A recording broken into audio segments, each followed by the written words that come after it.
What is up, gamers? How's it going?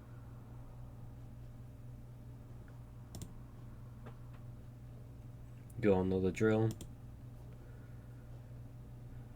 We're jumping right back into Book of Shadows. And it's gonna be a time.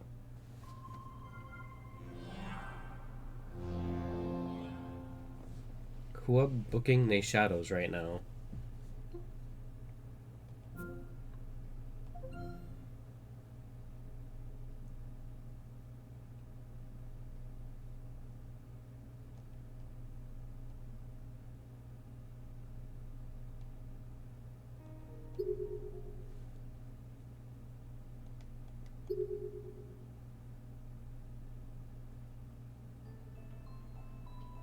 Here we are.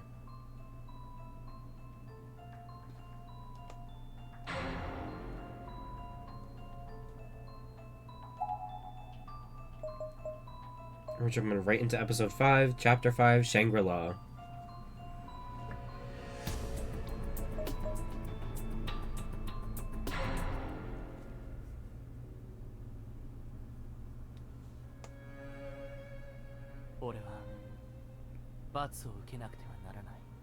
I deserve punishment for my actions.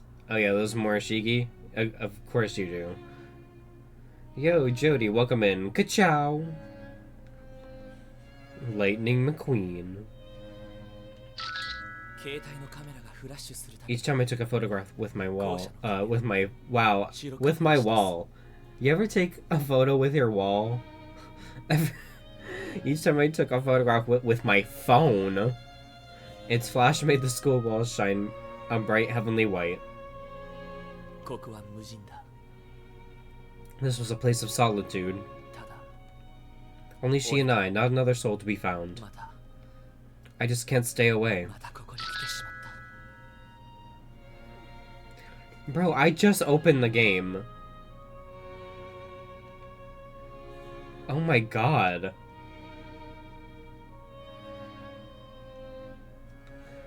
I was acutely aware that the hand in which I held my cell phone had begun sweating.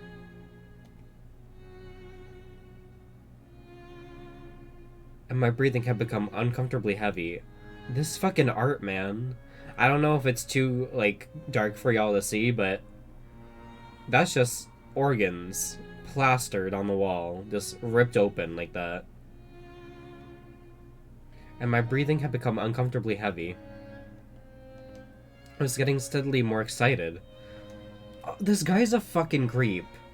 I'm so glad he died. And it was all because of her. A perfect flower brightly adorning the wall with its myriad colors. Such was the departed female form spread before me. When I first encountered her, it took me several moments just to comprehend what I was seeing. I never beheld a person with such grievous injuries before.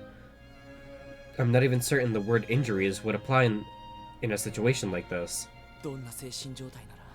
What state of mind could cause someone to do this to another human being?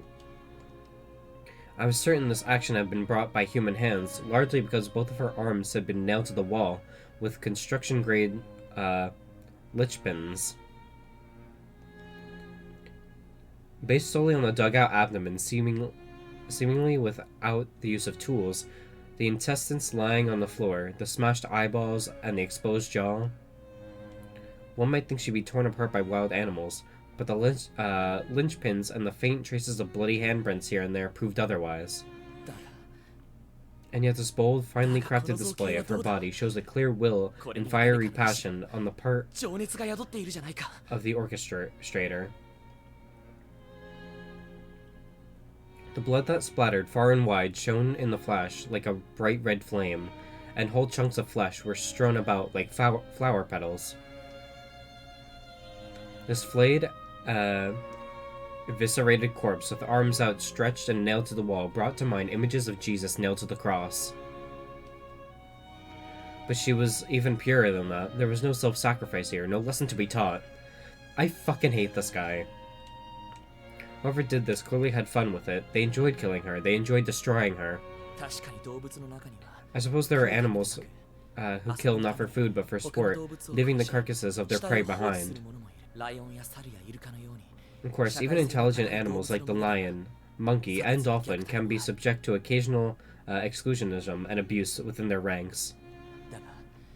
Yet only humans possess the capacity to turn their violent impulses into art. Can that truly be all that there is to it, though? My internal monologue had become soliloquy, if only for a moment. What was it about this girl that fascinated me so? Witnessing the aftermath of the murderer's actions did provide a certain freeing sense of childlike helplessness, to be sure. Why had she in particular striken my fancy? This whole school is like a veritable corpse party. Yo, they said the name of the game! I've seen so many other bodies since I've arrived here, but none like hers. The moment I first laid eyes on her will stay with me always. Not just the sight, but the smell too, hanging in the air like steam after a hot bath. He's fetishizing a dead body right now. She was young, junior or senior high age. But that's about all I could determine. Her uniform was tattered and soaked through with blood, and there was no student ID name tag to be found. The only reason I believed her to be a she, in fact, was due to the presence of a makeup bag and ornate tortoiseshell jewelry box on the ground nearby.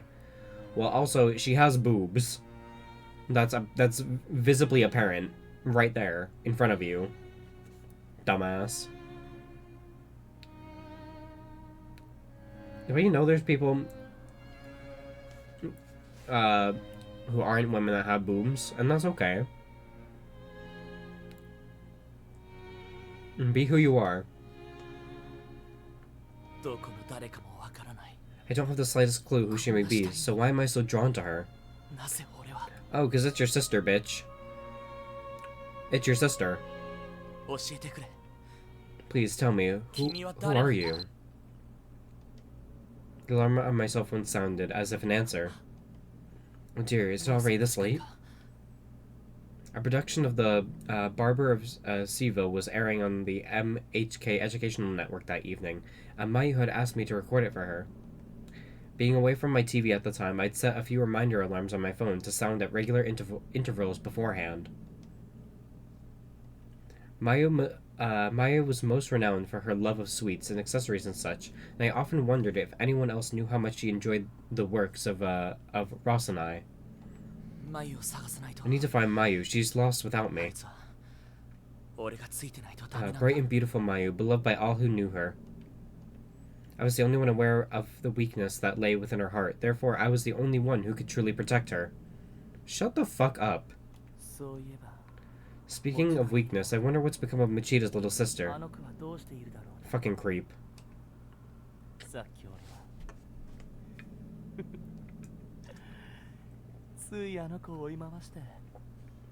I certainly enjoyed chasing her around earlier. I gave her quite a fright. Oh yeah, so this is the events of the first game where he chases her throughout the halls of the second wing.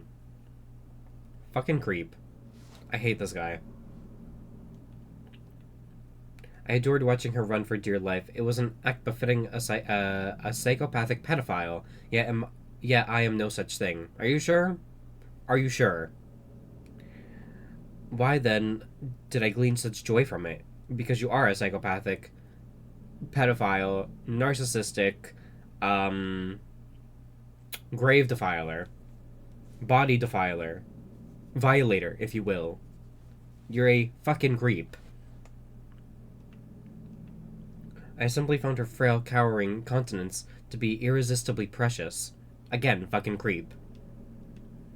The sight of an overwhelmingly weak person standing before me, utterly helpless and alone, elated my very soul. The sensation was nearly orgasmic. Again, fucking creep. Yet this was a friend's sister. For all the torment I'd caused, I certainly intended no harm.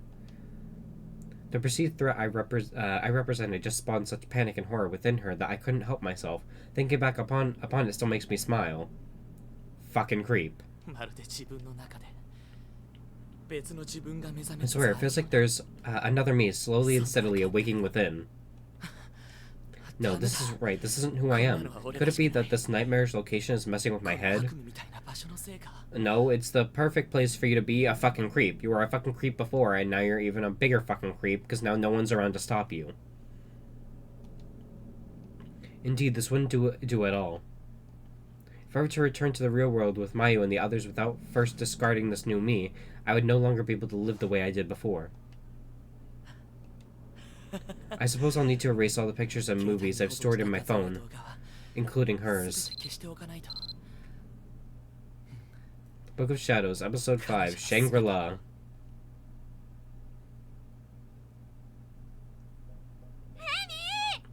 Emmy, Toko, anybody at all? Is anybody there? Crap, my phone. Is it okay? Damn, the strap broke. Nobody in here either. Where did everybody go? Hard to believe we were just in the student council room. I guess that Sachiko charm is what did us in, huh? This wasn't just some ordinary school building. Some fellow student council members and classmates and I all did that weird ritual, and then I passed out. I thought maybe it was anemia or something. But when I woke up, I found myself in this thoroughly disturbing place, and my friends were nowhere to be found. At first I thought maybe this was just Toko playing a prank on me, but I quickly realized that it went far beyond that. I got angry, I screamed, I cowered in fear, and begged anyone who could hear me to stop doing this, but ultimately I was just talking to air. This all felt like a bad dream, and I prayed in my heart of hearts that that's all it was. Because I knew I wouldn't be able to stand being in this horrible place all alone. I just wanted to see someone, to be with someone. I just wanted someone to call my name. I'm Mitsuki Yamamoto, an 11th grader at Bukiden Senior High School. I serve as clerk for student council. I'm right here, everyone, right here. The decaying human head has been forcibly crammed into the top left cubby. It must not have been easy to make it fit, as there are tiny pieces of flesh and scalp tissue all along the frame. Who would have done something like this? You know, when I saw my first body here, I couldn't stop throwing up. But I think I'm starting to get desensitized. I just hope the others are okay. Doors frozen in place. Damn it, the windows here are the same way. What the hell is going on here? I'm not going to accomplish anything by staying in one place. I need to keep looking for my friends.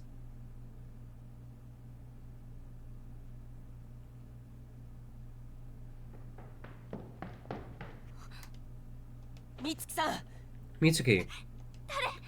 Who's there? It's me, Kurosaki. Kurosaki, where are you? We're in the same hallway, but separated by a huge hole in the floor. Still, I finally found someone. Kensuke Kurosaki, a classmate of mine from 2-4. After being all alone in here all this time, finally a friend, I could barely contain my exuberance. Kurosaki, I'm so glad you're alright. Me too. How are you holding up? You're not hurt or anything, right? No, I'm just fine. How about you, Kurosaki? Where are the others? Okay, so these are people from the past. So this is another timeline. Because our current people we're following, you know, the people from the first original game, we found all these kids' bodies already. So this is somewhere in the past, because all the timelines are clashing together. I wish I knew. I only just woke up and I'm still trying to figure out how I got here. No kidding, we're all in the student council room, right? So how come we're in a rundown school now? Did somebody carry us here while we were unconscious? That's the only explanation I can think of, but I can't imagine anyone actually doing that. Yeah, they'd have to be pretty sick, but then... Well, you've seen what's in here with us, right, Kurosaki? The dead bodies? Yeah, first time in my life I've ever seen the real deal. I was about ready to piss my pants when I realized what I was looking at. Ew, come on. I'm serious, this place is not so safe. We need to find Kazami, Fuguroi, and the others and get the hell out of here. Kurosaki carefully inched closer to the hole in the corridor, but bit by bit, then took a good long look inside.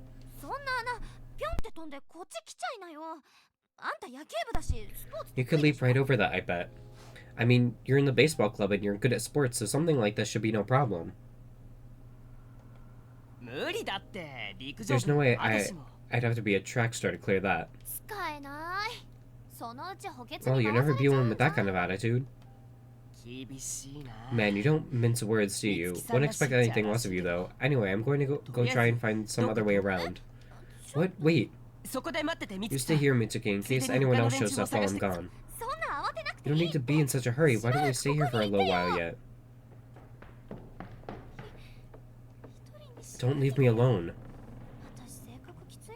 I guess I can be kind of a pain in the ass sometimes, in class and in student council meetings. I'm always trying to take charge. I suppose I'll have to be all docile and sweet like Emmy if I want to be treated like a lady. Out of range, damn, right when I need it the most, too. The time display on my phone read 29:09. That's, military time. Subtract 12, I ain't doing it, that's math. Well, that's certainly not right. Maybe it got messed up when I dropped it.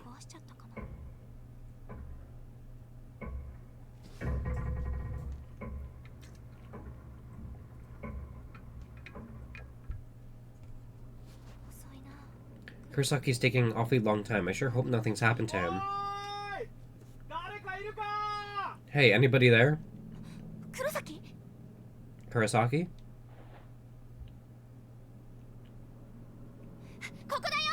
I'm over here, Kurosaki. Mitsuki, is that you? Fuguroi. Thank goodness, I was looking all over for you, Mitsuki. It was Masato Fuguroi, a classmate of mine, and the student council president. He always had a scowl on his face and dug his heels into the ground on everything. But right now, his cold obstinance was as welcome as could be.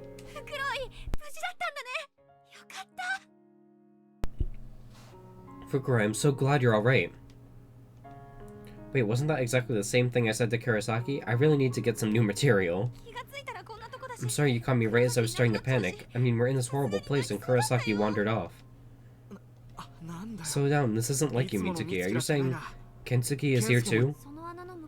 Yeah, he was on the other side of that pit, and since he couldn't figure out how to cross it, he just ran off to find an alternate way around. I see, jumping the gun as always then. Have you found anyone else, Fuguroi? What about Toko? I'm afraid not. No Akawa, no Katayama either, and no Kizami. Well, Kizami's probably fine by himself. You might be right, he's strong in body and strong of will. I doubt even a place like this could bring him down. At any rate, once we've reunited with Kurosaki, we should make finding the others our first priority. Maybe we should try to find an alternate route around this pit ourselves then. Is that really such a good idea though? What if Kurosaki gets here after we've already left? Then he'll wait for us. And if we set about finding our own route, there's a good chance we'll run into him along the way. And we might happen upon the others too. You're right, we can't just stand around, or we'll never get anywhere, and I have to admit, I am worried about Toko and the others. Me too, we have to confirm the safety of everyone from Yukuden as soon as possible. The door to the art room is locked up tight. Just can't go here or here.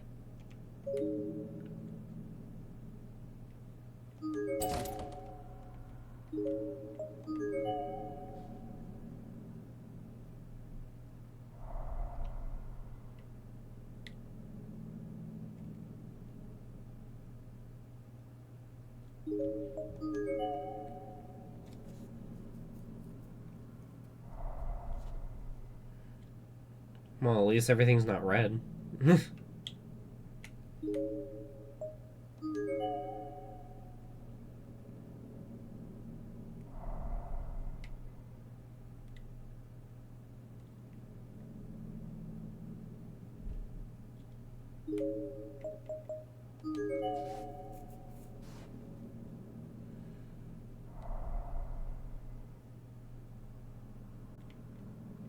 Nothing on the floor.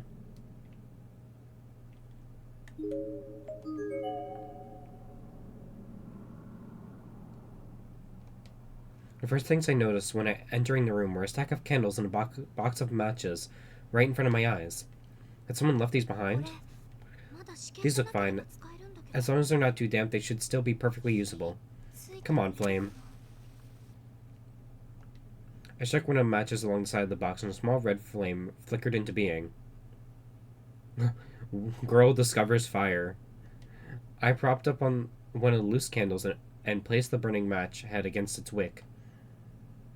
It may not be much, but hopefully if someone comes into this room and sees the candle, they'll know there are other living beings in here with them.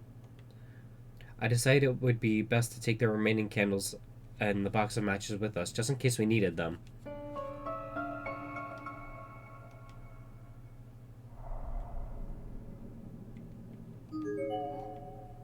Furquhar, look, there's something in there. Something small was firmly jammed between two of the keys of the piano. It seemed to have been wedged in there with tremendous force, making it impossible to move either of the surrounding keys. Yeah, there's definitely something in there, but I don't think we'll be getting it out anytime soon. We need something we could fit in there, in the tiny space between the keys in order to pop it out. There's a row of awards and plaques on each of the shelves here. Among them sits a small rectangular box. What could this be?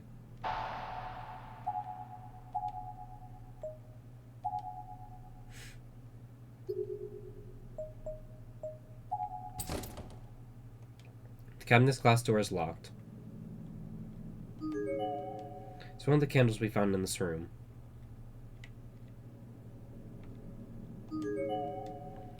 The seal must be undone. This tragedy must not be allowed to spread any farther. Any loose boards I can take in here? Dead body. It's a comparatively fresh corpse. Based on size and uniform, it looks like to be the body of a female junior high school student. Her throat seems to have been torn out, resulting in copious amounts of blood not only on her uniform, but pooled along the floor as well. Her mouth, too, is hanging agape, and she has no tongue. What was used to cut her apart like this? Her student ID is bloody, but still legible. Kyoko Girls Academy Middle School, Haruna Harakaze.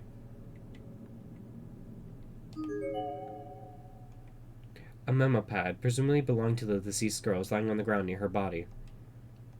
It looks like she was using it to chronicle her experience here with the school building. The letters are written in pink ink, and they are easily legible. I did this logical ritual with Nozomi and the others. And then all of a sudden, I was out like a light. When I came to, I was here, surrounded by corpses. I can't even say how many times I vomited. I wanted to go home. We three have to stick together. If we don't, I think we're as good as dead. Like the high school student we met yesterday. There's nothing left to eat in here. I think we've been here for a week now, but it's hard to say for sure. I really want to take a bath, and brush my teeth too. The three of us talked it over, and decided to eat that dead body. It was tough and bloody, and felt and tasted so wrong. Rina soldiered through, but Nozomi threw it up. He came again. Nozomi was injured, now she'll just get in our way. Rina was crying, but I'm just hungry. Nozomi's not coming. I think she's been killed already. Oh well. If Rina comes, I know what I have to do.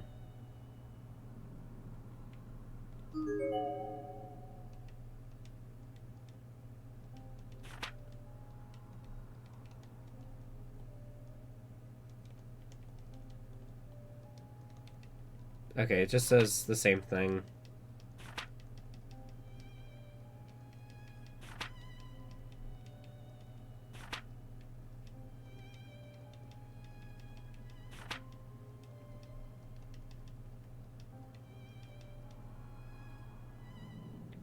So she ate her friends and still died. Cool.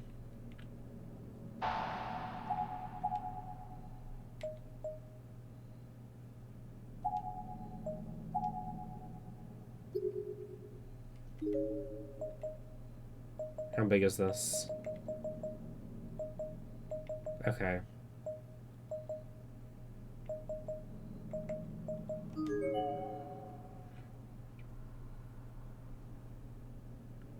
Okay, we're in the second wing. Rather heavily decayed corpse. Her head has been smashed flat as if with a press, and everything that would normally be tucked away in her skull is now lying exposed on the hallway floor. Her student ID can be found amongst this viscera. Koyo Girls Academy Middle School, Nazumi Makita.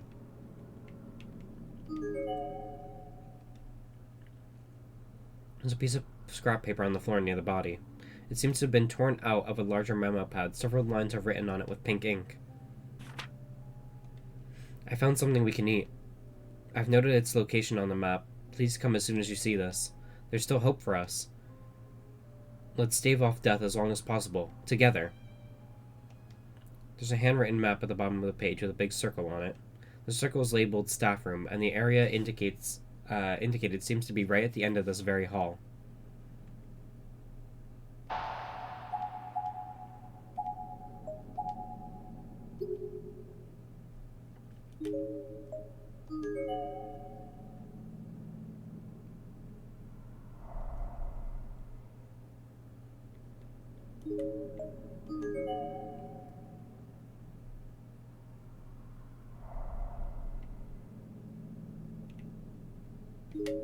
Still nothing.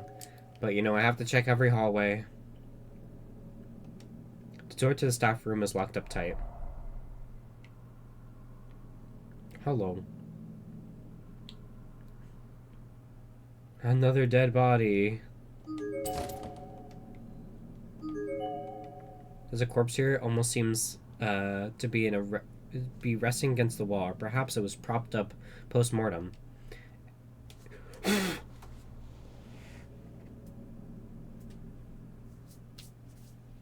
Sorry, y'all. An ant landed on me. I don't know where the ant came from.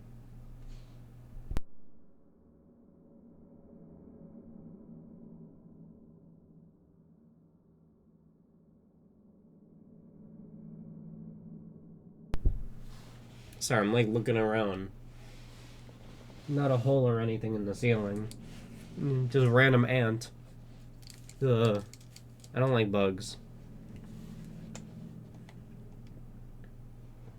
His wrists and ankles are bound with wire, and there also appears to be copious amounts of wire around his neck. His name tag reads Kirishiki Industrial.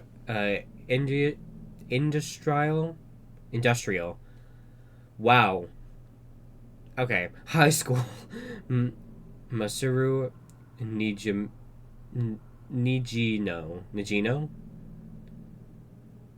Okay.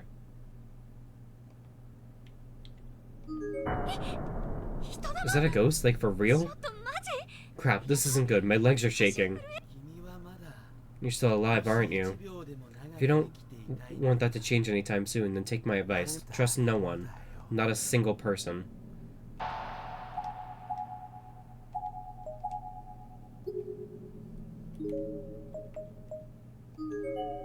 Okay, I don't trust anyone. Cool.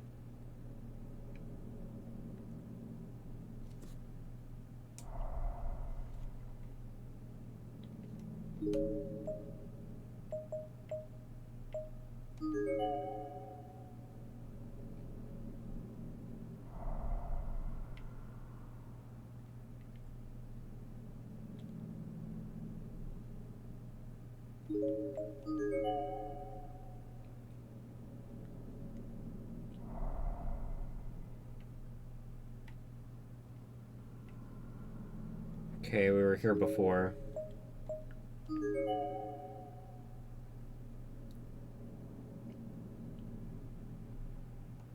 The boys' room entrance is completely boarded up. There's no way to get inside right now.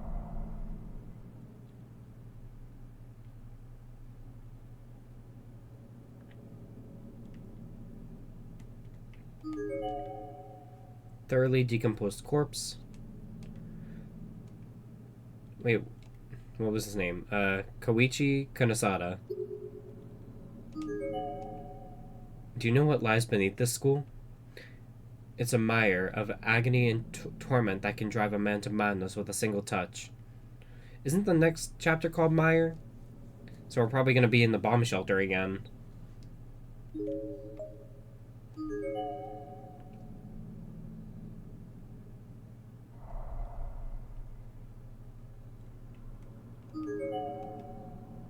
Its halfway decomposed corpse, based on size and uniforms of male student. Rubens Academy Senior High School, Take Taiga.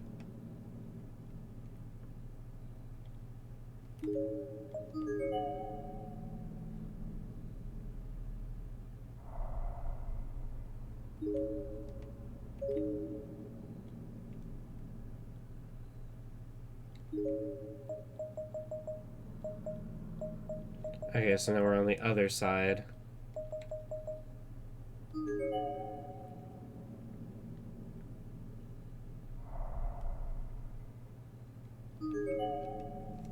The stairwell is packed tightly with dust. It won't be possible to get up to the third floor from here. Hi Maya, welcome in. How are you today?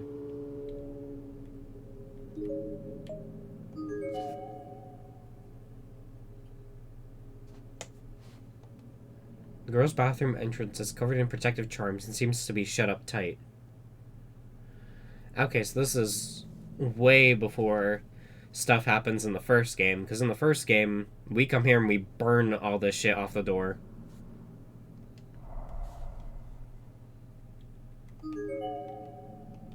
The atmosphere feels heavier here than it does anywhere else, and the door is covered in protective charms. It seems to be shut up tight. It's not even locked, it just won't open. Shinto seals? I don't like the looks of that. It's no more disconcerting than anything else in this godforsaken building, really. Good. Have you gotten any fun endings? Not yet. Well, it's not like we can get in there to investigate anyway, so I guess it doesn't really matter.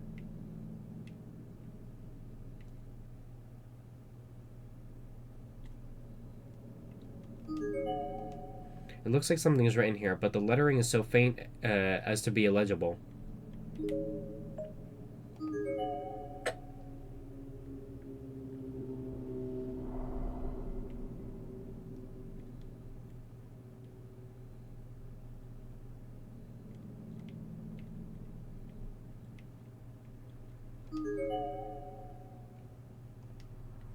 It looks like the key from an old-fashioned wind-up toy. It's just an old wind-up key. What does it wind up? It looks like it's about to, the right size for a toy, but in this place you never really know. We might as well take it with us then. We may come across whatever it attaches to at some point. It looks thoroughly decomposed. He's got no head. Kurashiki Industrial High School, Akira Yutsuka.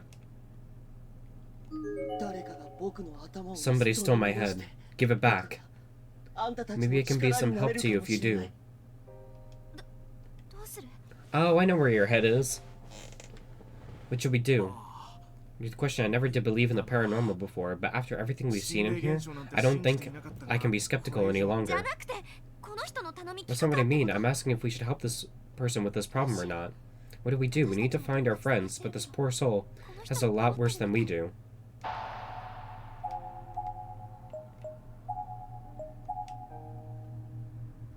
So the last ghost that we talked to said trust no one.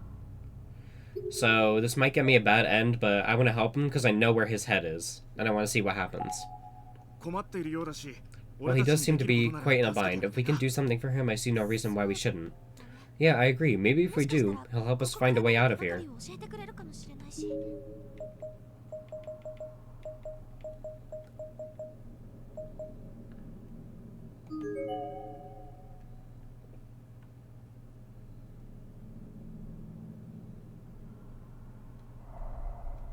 So we just gonna pick up a head? No head?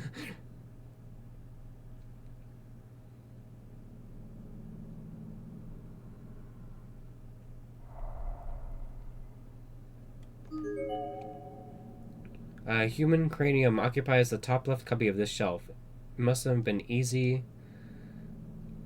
The only standout injury is to the jaw, which is clearly smashed in, giving the face an eerie, unnatural expression. Based on what's left of its facial features and the cut of its hair, it's like was likely a male middle school student. 都市格好からすると Looked like about the right age, but... 大丈夫か美月 Are you alright, Mitsuki? Simply standing in the presence of the severed head was turning my stomach. The foul stench of decay was absolutely overpowering. Even in the slow light, I could easily see maggots crawling through his eye sockets, his nose, his mouth, all over his skin. They were everywhere. I can't handle the smell. 亡くなってから随分経 It does seem like he's been dead for quite some time. これを Are we really going to carry this back to that spirit? Like, with our hands? それは I think I prefer not to do that. Let's see if we can find something to put it in. 何か入れ物を探した方が良さそうだな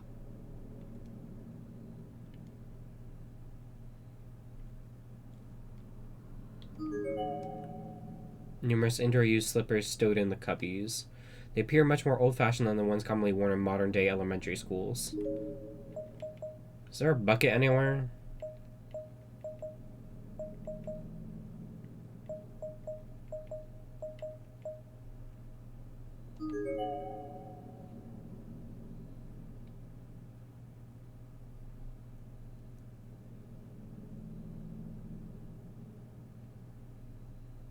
Like a bag or a bucket?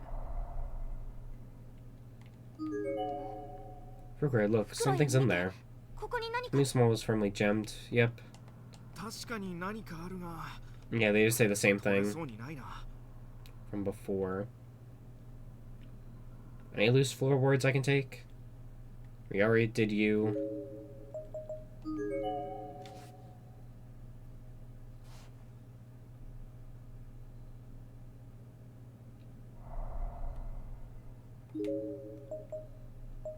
Okay, and there was no way of getting back here.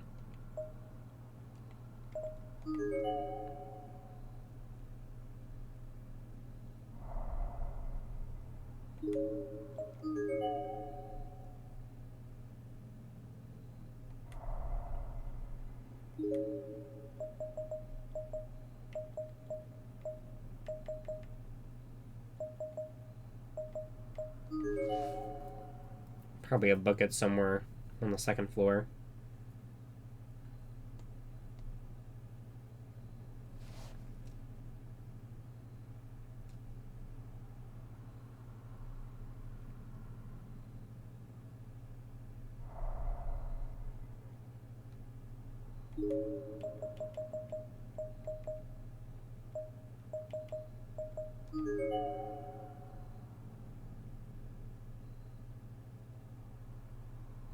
Is this where the body was? Yeah, there he is.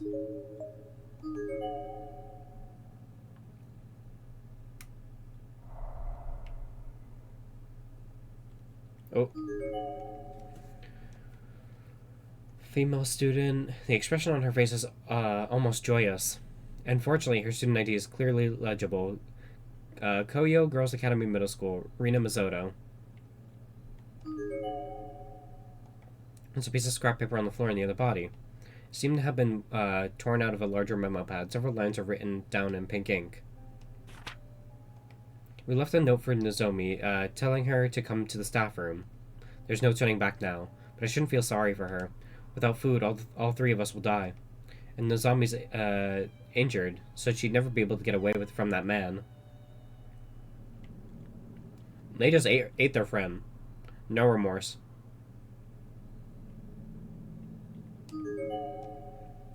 The Hortensia Princess, with black dress and white shoes, favors glass houses.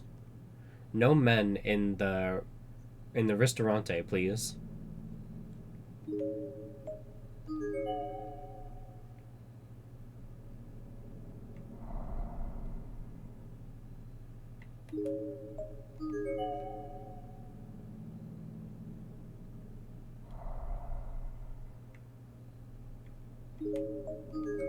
I just need a bucket or like a plastic bag or something. There, a bucket. Let's go. The door and the window alike are frozen in place as if they're just decorations on the wall. Nothing even rattles when pushed. Looks to be a bucket, probably used by the custodian for mopping floors. There's nothing inside. This might work, don't you think?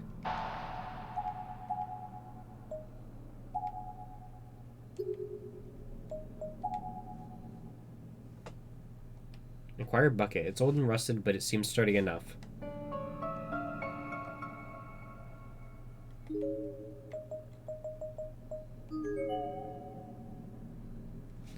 Now we gotta watch this animation for her to walk all the way to the school because I can't fast travel.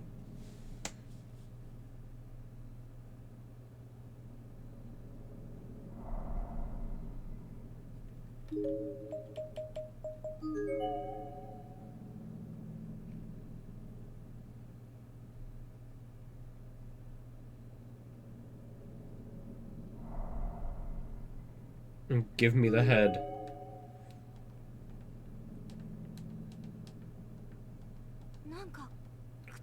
Look, there's something in there.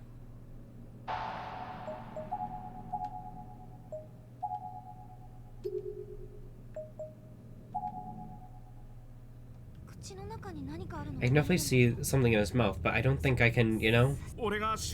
Allow me. Definitely not a fan of maggots crawling all over me. Fugure dug inside the mouth of the severed head for a few moments, then finally withdrew his hand. He was gripping something tightly between his foul-smelling, discolored, and dully glistening fingers. Here, I've got tissues. Thank you. It seemed to be a key of some sort. Although thoroughly wiping off all the maggots and bits and rotting flesh, the item Figure produced from the head took out a classic look of an old copper key.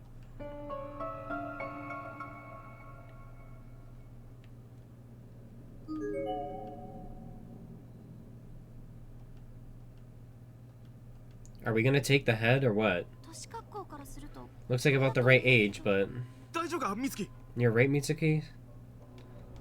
Okay, they still say the same thing.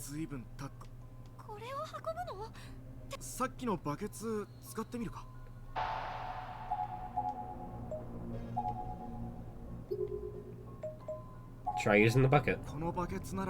It looks like it'll fit. Yeah. I'll do the honors. You hold the bucket, okay? Okay, thank you, Fukuro. No problem. Fukuro used his hands to dig the head out of its cubbyhole and plop it into the bucket.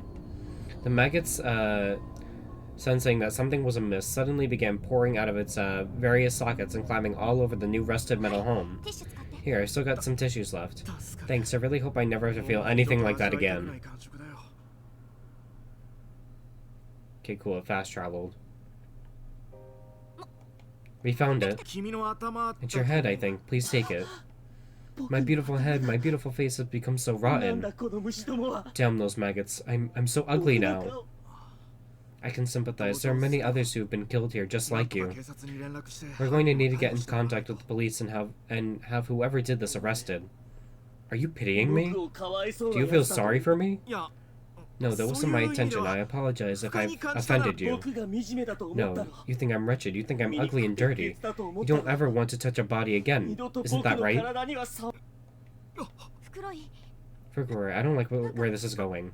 I agree. I think we need to distance ourselves from this place. It's because you're still alive. That's why you turn your noses at us dead people. Arrogant creatures. Why don't you come and join us?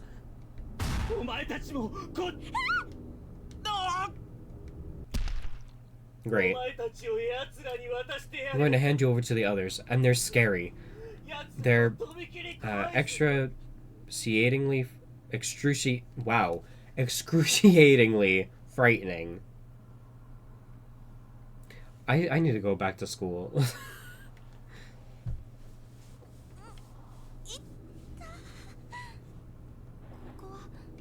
Fukuro, where are you? Maybe he's passed out somewhere. I know, I'll try lighting a candle. Oh, we're in the bomb shelter. My surroundings were far different than I had expected. I seemed to be in some sort of hallway underground. There was a chill in the air, both literally and figuratively. The smell that wafted was both musty and gloomy somehow. Fukuro! Fukuro, wake up! We're somewhere underground now, and it feels really dangerous.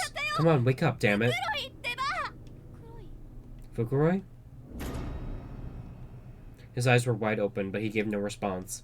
Looking a bit closer, I noticed his neck had been severely twisted. He was staring right at me, but his body was facing the other direction. And his half-agape jaw was completely motionless. He wasn't breathing.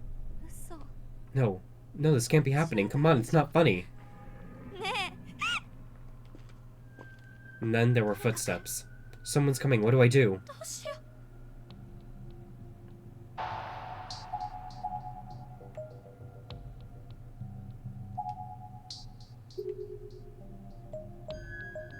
やばい。絶対や No, ばい。 this can't be good. I have to run now. I'm sorry, Fuguroi. Wait, please. 何なんだろうここ。 What is this place? An old air raid shelter or something? Is that a girl in a place like this? Maybe she got trapped in here too, just like us. Hey, little girl, it's dangerous in here.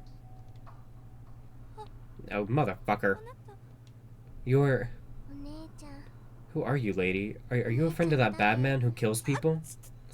違うよ。 No, not at all. Don't be afraid. 私もね、逃げてきたんだ。 I ran from him too. You've got a lot of blood on you. What happened? Who's the bad man who kills people? わからないの。 I don't know. He's a big man and he killed 3 of my friends. I'm the only one who got away. そう。 Fucking manipulator. 目に遭ったんだね。 Sounds like you've been through a lot here. お友達を Looking for my friends right now, but if you'd like, you're welcome to join me. This place seems really dangerous, and to be honest, I'm a little scared by myself. So please? ありがとう。 Thank you. Now we're just traveling with Sachiko? It's a lot more complex down here than I thought it would be. If only I had a map or 来た something. よ、お姉ちゃん。 This way, lady. こっち。 This way. ここ。 In 道 here. に。 You sure know your way around. I've gotten used to it. Come to think of it, I haven't even asked your name yet. 幸子。 Sachiko Shinozaki. Ah, what are you doing? さあ、何をし Huh, よう。 what am I doing?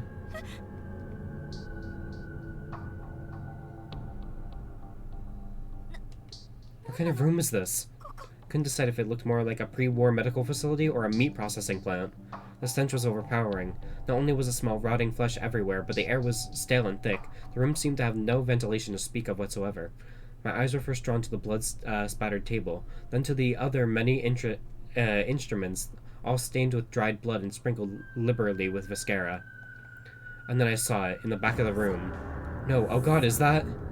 There were definitely more meat processing than medicine going on in here. What I saw was literally a pile of human remains, every one of them flayed open and torn apart. It was almost like a stack or discarded butcher scraps. No, what the hell is this? God, oh god. See, people you know in there? Which ones? I'll give them back. Or part of them anyway. 全部吐いて楽 There you go, let it all out. You'll feel better. Why? 落ち着いた。 Are you calmer now? じゃあ。 Then let's 始めよ begin. うか。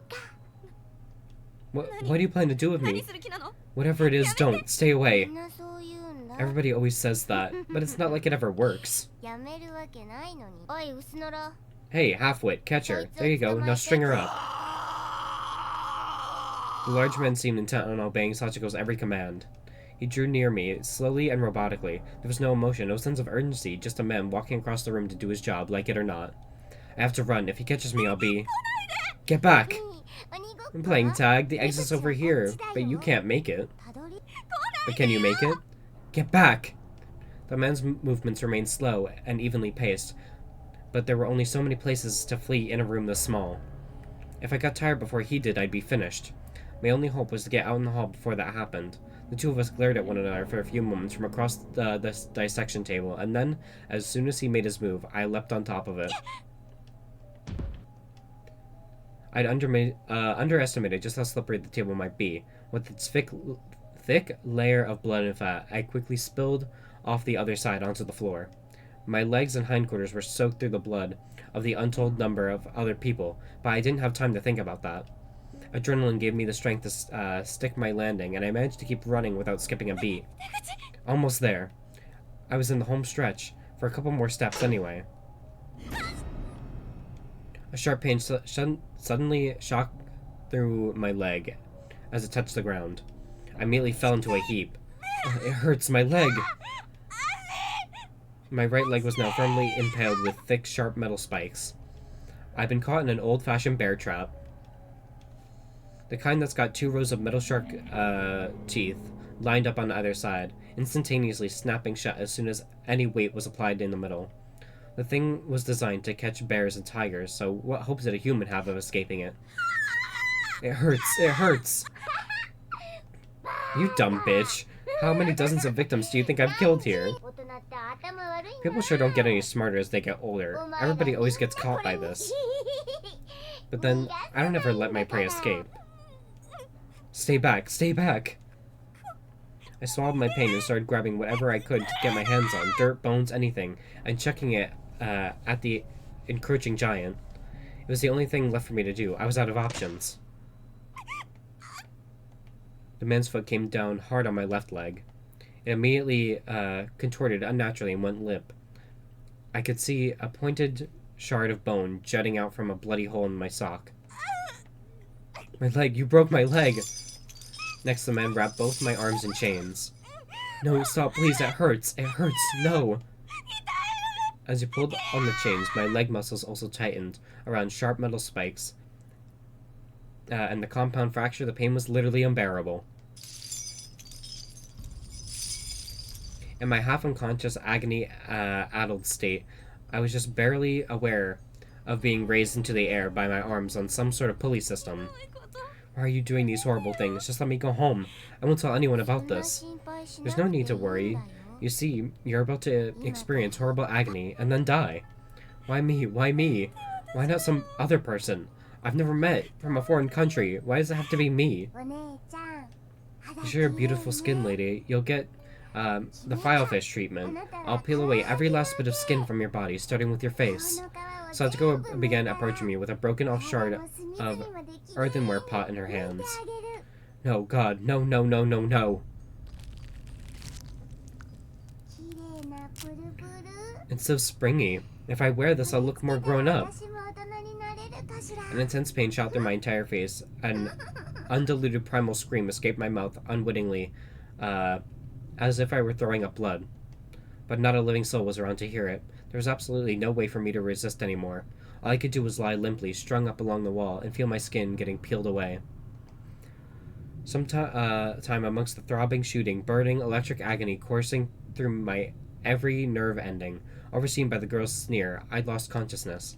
The very last thing I saw before lapsing into eternal slumber was a familiar strip of skin being flapped about merrily in Sachiko's hand.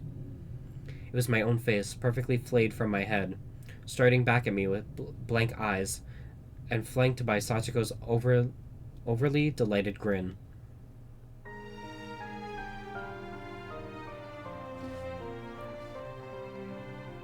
Wrong end. Damn, I got skinned alive. Wrong end too. Okay, so I missed one.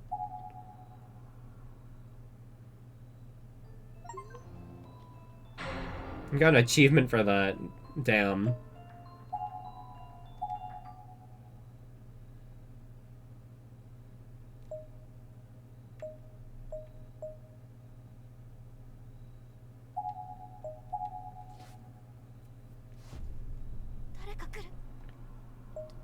Wait here. There's a person. Maybe it's Kurosaki, Toko, or one of the others. Over here, I'm over here. Hurry. There's been an accident. The footsteps drew closer and closer, and then finally the figure making them came into view.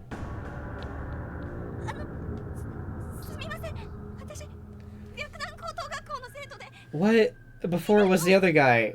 Why is it this guy? Sorry, I thought you were... What the hell is wrong with me? Why am I introducing myself? This is clearly not someone in right of his mind. My name is Mitsuki Yamamoto, and my friend here has been gravely injured. He's got an axe or something, and he's covered in blood. He's probably the guy who did this to Fukuroi. We kind of just woke up here, and we didn't know where we were. We saw bodies all around us, and... Run, do it. Run, run, run, Mitsuki. Will you help me? Great.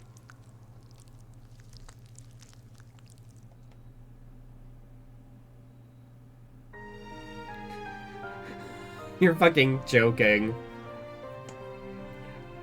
Dude, it was the other guy before. It was, one of Naho's friends, but now it's the zombie guy. Wrong end one.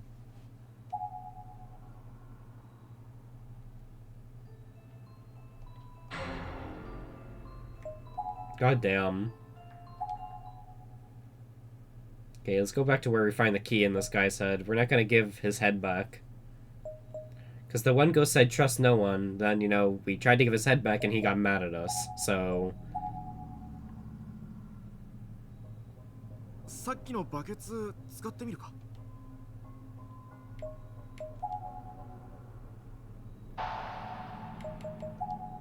Okay, candles, matches, wind-up key, bucket, old key. Okay. I ain't giving him his head back.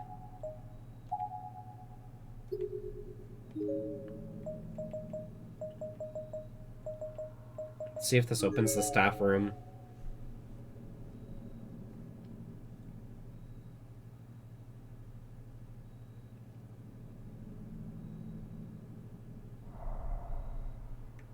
You gonna say the same thing to me? Still alive, aren't you? Trust no one, not a single person. Okay. Locked up tight. I wonder if that key will work here.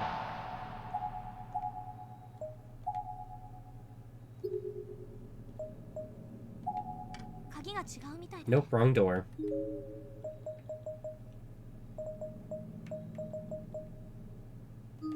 Anything locked down here that I need a key for?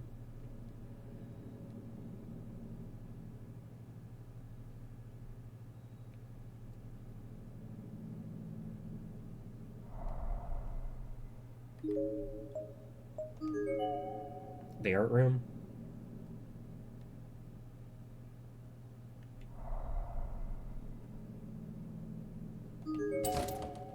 Door is locked. I wonder if the key will work here. Okay, I'm overriding this. Use the old key. Alright, it's a match.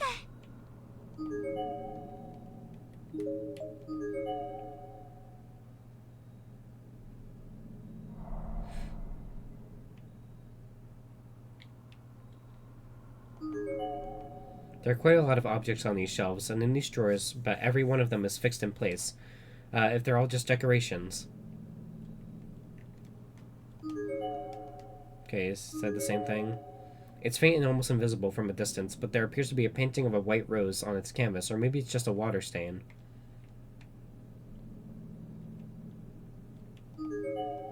It's a portrait of a girl with long black hair, but her face has been completely blotted out with red paint.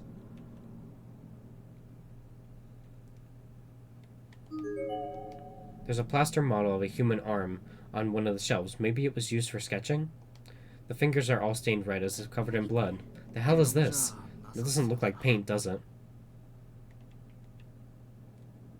What was the point of coming in here?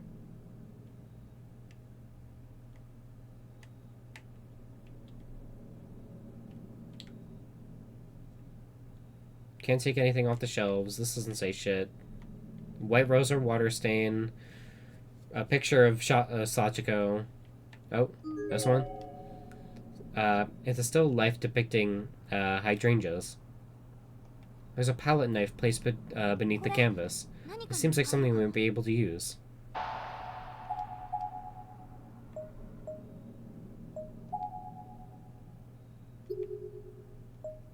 Take the palette knife.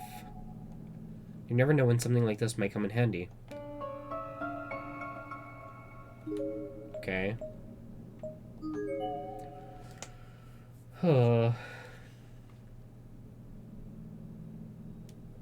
Can't believe I fucking died twice already.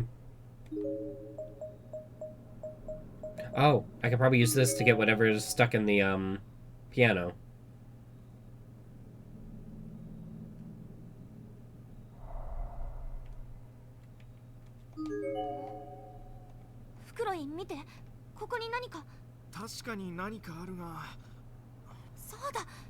Hey, what about the palette knife we found in the art room?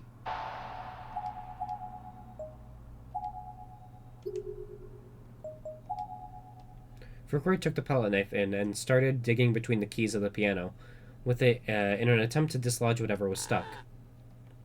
It took a lot more effort than expected and created an unpleasant scraping sound that kind of hurt my ears, but ultimately... Alright, I got it. It's a key, totally different shape and size than the one we used to open the art room too. Fukui handed me the small key, which immediately I pocketed.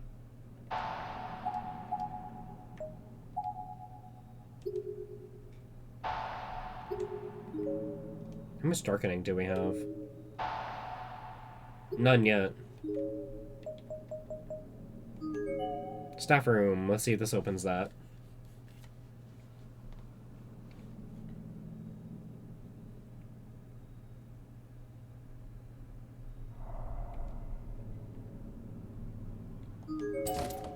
It's locked up tight.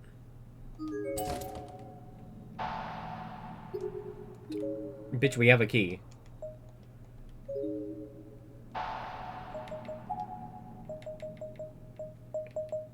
Or, you know, don't use the key. Whatever.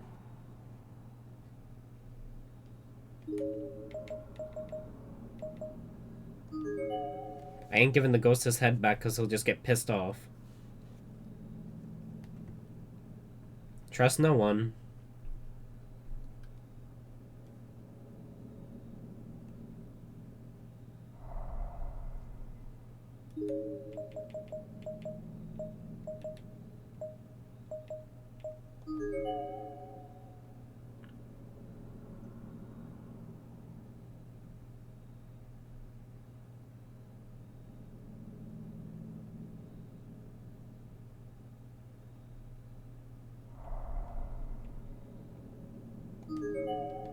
Frozen in place as if a decoration.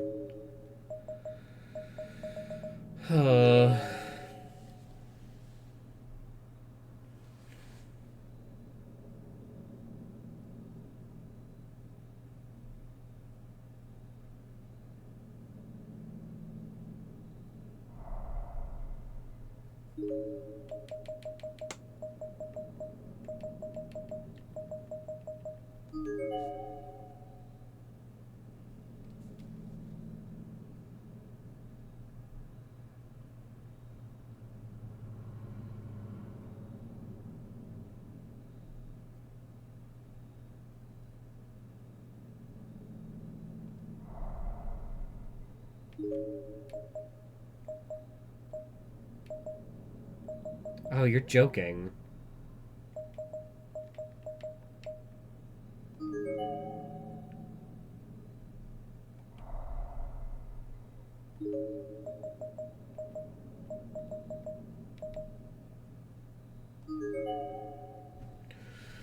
I might be stuck.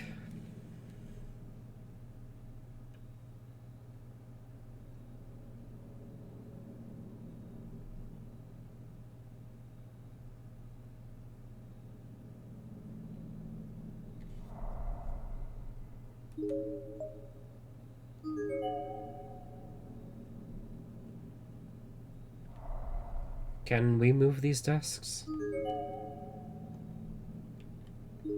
No. The reference room isn't real.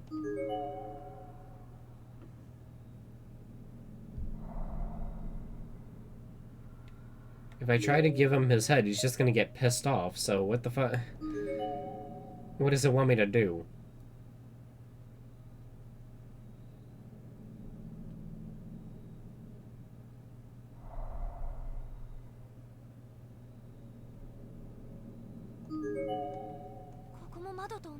Tell me the windows were the same way. What the hell's going on here?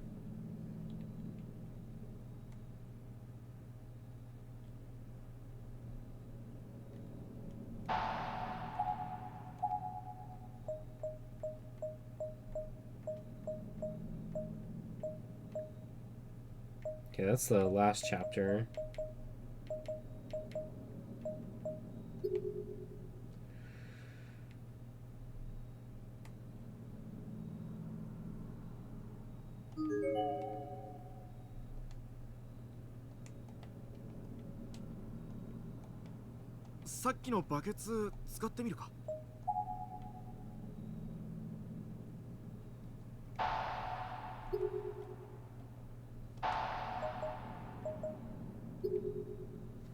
Okay, I'm just gonna look this up because now I'm stuck.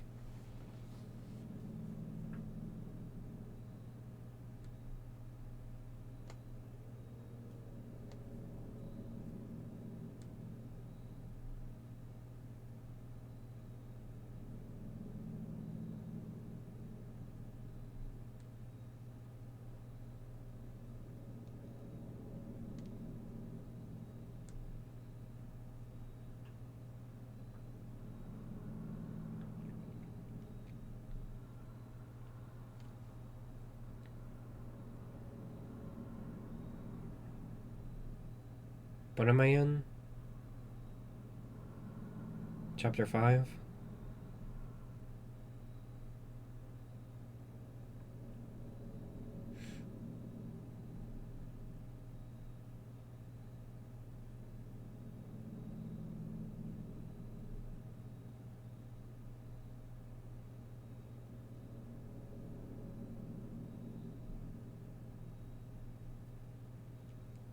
Okay. Oh, great. There's 9 endings in this chapter.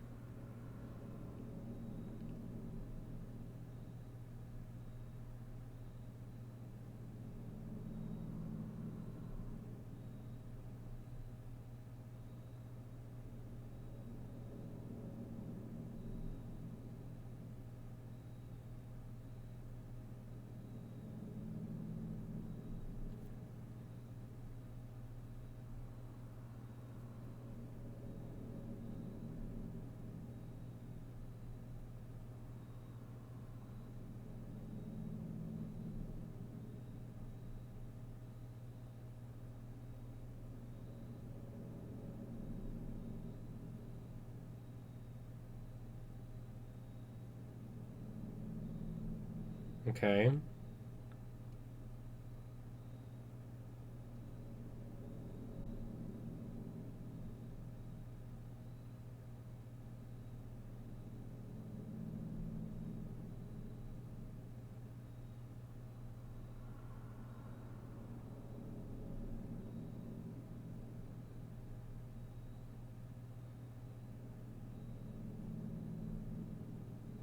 Okay, wait. Head back to the music room and use the palette knife on the piano for another small key. Okay, we have that. Interact with the cabinet in the back of the room to use the small key on it. Okay.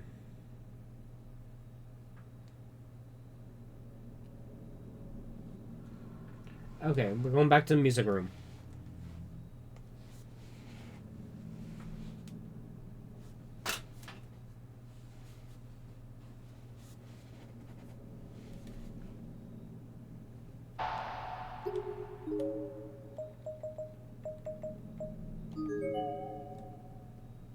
Yeah, I was stuck for a moment.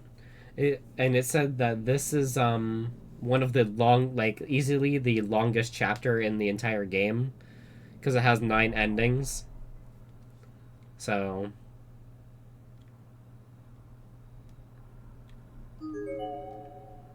Rover Ward's small rectangular box. What could this be?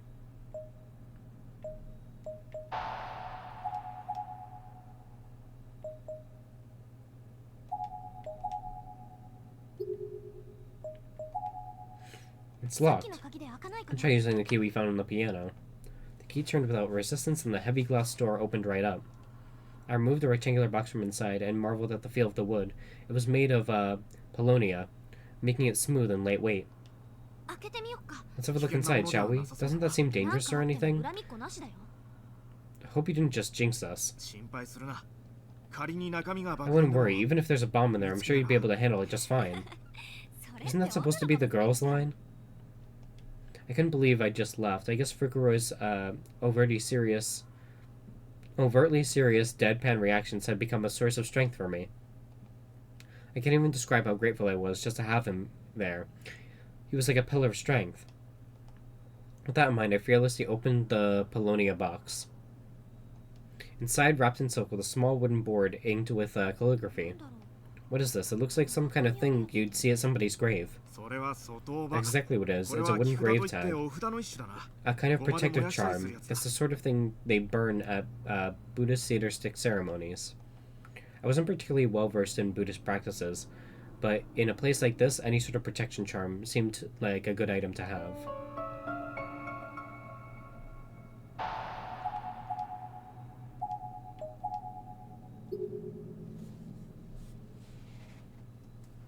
Still doesn't tell me what to do with it. I'm looking at the walkthrough again.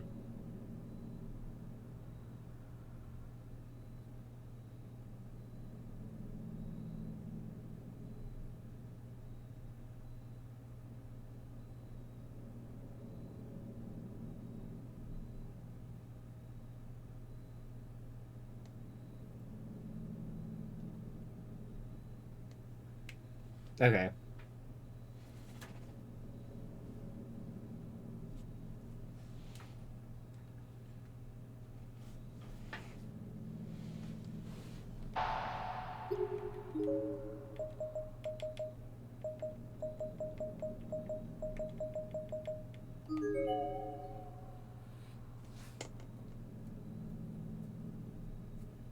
I only looked at the walkthrough because I didn't know if I needed to use it on a body or something else.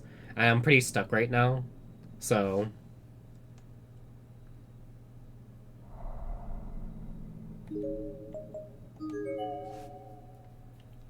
we're going to the girls' room.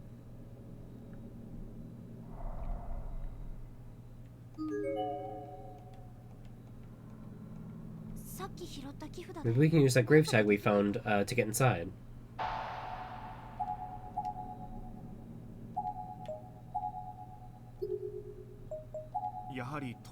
The writing on these paper charms really does look pretty similar to the writing on the grave tag, but what are we supposed to do with it? Maybe try chucking it at the seals? Sounds like a good way to get cursed. How about I just set it on the ground nearby instead? Furgore did exactly that, and after only a few moments, there was a notable change in the air. Then all of a sudden, the grave tags emitted a bright blue light, and the door was engulfed in flames. Crap, the whole building's burning down. No, wait, look. I'd already turned to run, but Fukuro's urging I turned back, and I have to admit, what I saw defied my expectations and explanations as well. The flames weren't actually engulfing the door, but just rather the protective paper charms affixed to it. The door, the wall, and the floor were untouched. After several seconds of burning, the paper charms were completely vaporized, and the flames dutifully vanished, as if they were never even there. The protective charms are gone. The girls' restroom is wide open.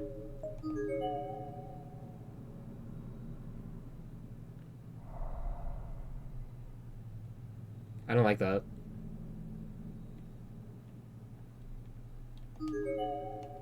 The water in the basin is brown and thick. The drain must be completely stopped up.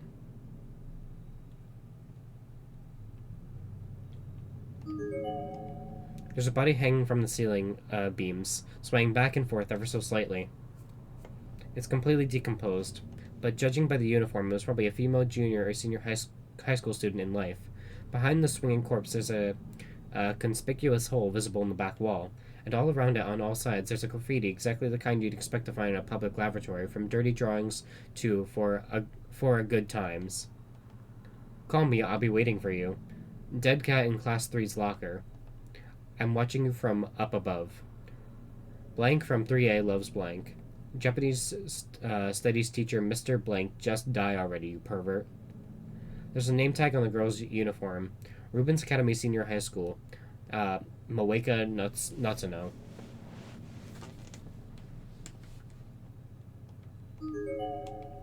Locked from the inside, it won't open. There's a tiny hole in the door. What's this? Maybe we can see inside from here.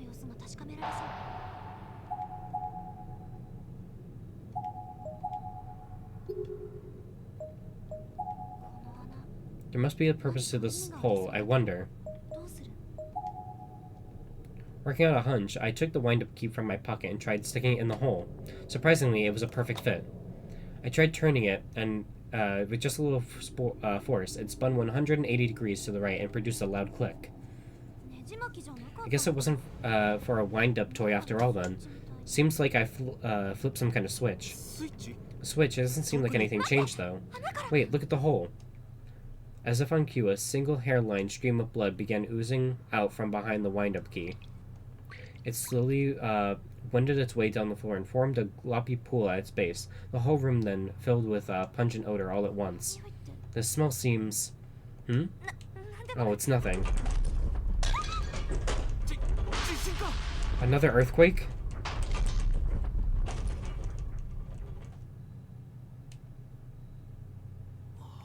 I think it's over.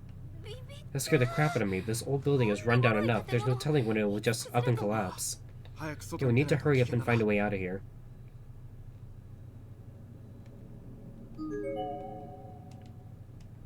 There's still a line of discoloration along the door, leading from the hole down to the pool of blood below.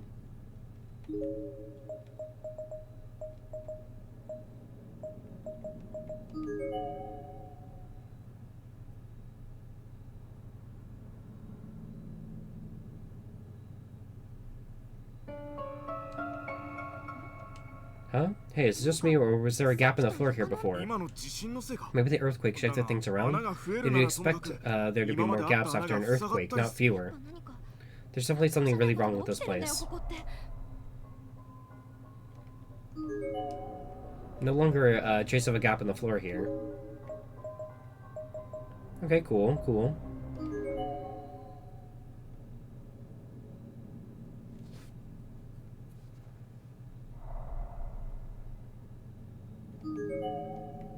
Frozen in place.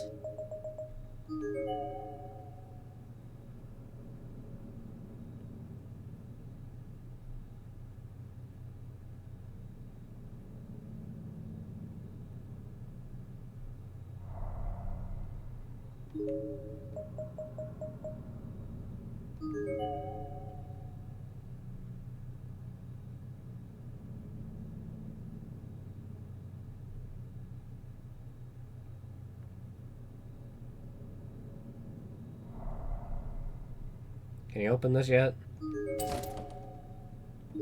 Nope.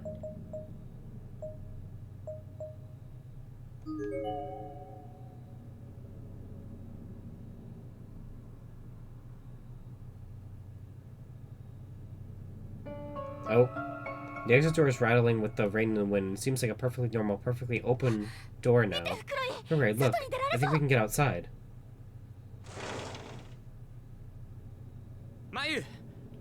Mayu, are you in here? No, we switched back to Morishige. Morishige? No luck. Oh, Mayu, where could you be? Oh, I know where Maya is. It's the fucking girl strung up on the wall that you were fucking taking pictures of, you fucking creep. Another dead body. What in the world is going on in the school? Mayu, mustn't be left by herself in a horrible place like this. I hope she's at least with Miss Yui or Mochida.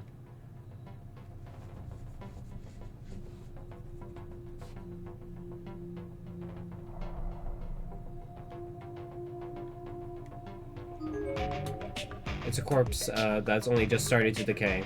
Seems to be a junior high school girl. She was cut completely in half using some sort of edged instrument. How awful to cut someone in two, spine and all. It would take the finest katana to pull that off. Either that or some form of machinery. The bloody spray is primarily on this side, so I guess she was attacked from the front? What's this? I noticed a notebook partially jutting out from her pocket. It was one of those cat-themed spiral notebooks. That's all the rage with teenagers these days. There may be information in here relevant to escaping this hell. I apologize for the intrusion, miss, but I feel that I must take a look. I have no idea why we've been trapped here, but at least we're all here together. Mr. Goto's presence makes us all feel a little more at ease. Without an adult around, I don't think we could handle any of this. Mr. Goto seems even more anxious than we are. He says he'll make sure we all get home safely, but his temperament just seems to be getting worse. He's usually so cool, but lately he's just gotten kind of scary. Hiroko, Arisa, and the others are getting really fed up with him. Mr. Goto is so unfair. He keeps playing favorites with Hiroko. That was the last of our food, too. And I'm the one who stopped Hiroko and Norika from fighting. Mr. Goto is dead. No help here. It seems, aren't there any clues to be found? Hey, you got any information for me? Talking to corpses, I must be losing my mind. How strange, though. I can come face to face with dead now and not bat an eye. Perhaps my sense of fear has gone numb. Up until not long ago, this girl was just like me, breathing, thinking, living her life. But look at her now, nothing but foul-smelling pile of meat. She had a pretty face, but before long, that face is just going to rot, and not a soul will ever want to see her again. Hey, you there. What are you doing? Nothing of substance, just trying to find clues as to my situation here. Oh, alright, then I just heard a voice over here, and it got me wondering. Shogo Taguchi's the name. As you can see, I'm a cameraman. Through not the artistic kind who's planning on hitting the indie film circuits or anything. I came here to get footage for a special report, but I got separated from my boss along the way. How about you? I got myself lost in the school building, and I'm presently searching for a friend. You don't mean that girl on the ground over there, do you? No, I've never met her before. Ooh, that's good. Well, kinda, I guess. Anyway, may I ask your name, and the name of your friend you're looking for too, while I'm at it? I'm Sugitaro Morishige, and the girl I'm looking for is named Mayu Suzumoto. She's short, smiles a lot, and has a generally cheerful countenance, really. 鈴本 Suzumoto, huh? Suzumoto. 鈴本 The cameraman Taguchi suddenly flipped out the LCD screen on his camcorder and began rewinding through footage. What are you doing? 言いにくいんだけ Well, ど I don't want to sound crass, but I'm checking through the footage I've captured since coming here to see if her name comes up at all. I intend to file a police report when I get back, so I've been gathering information on all the dead kids I found in here, like from their name tags. Bite your tongue, don't say stupid things. Mayu is alright, I know she is. Sorry, if it makes you feel any better, I don't see anyone named Suzumoto in any of my footage. And I may say, you're really, very brave. Oh? だって Well, whether you're looking for a friend or not, you really seem to put all your searching into that body, you know? あなたもカメラでしたよ You're the one taking videos of corpses. Well, being a cameraman is kind of a strange thing in that way. As long as I'm looking at them through a finder, it's all just business to me. But if I try to look at them with my bare eyes, I freeze up. There's a famous story about a battlefield cameraman whose camera broke while he was out on a job, and he literally started crying like a baby. I see, that makes そう sense. 興味がない話だった You're not too interested in any of this, are you? 僕はどうも I do have a tendency to run my mouth sometimes. Naho is always scolding me for that. Hey, I know. How about we search for our companions together? What do you say? せっかく No, I'm sorry. I appreciate the offer, but I prefer to search alone for the time being. I hate to get in your way after all. Like hell I'm going to tag along with a motor mouth like this. Besides, he's my elder. I'd have to mind my manners, which I'd really rather not do. Oh, okay, じ well, ゃあ then how 後で about we また arrange to meet 男は again? 千葉か何かのせい There で must be 電 high 話に行ってしまう EMFs in と here or something. 大体の目安 'Cause で nothing can 1時間後にそこの玄関で待ち合わせよ keep time in this damn place. But let's say we try meeting up after an hour, こ give の or 場所で take. 生きてる人 I 間 mean, に we 会え should ば both count ourselves lucky to have run into each other living being. Another living being, and I'm sure an exchange of info must sound good to you, no? Alright, if that's what you そう want. いうこと OK Okay, that's settled then. You take care now, you hear? 気をつけてね穴の底に何か I'll say there's something in 降り there. るのは危険だ But no, it's too dangerous to climb down. I'll have to keep an eye out for some kind of rope.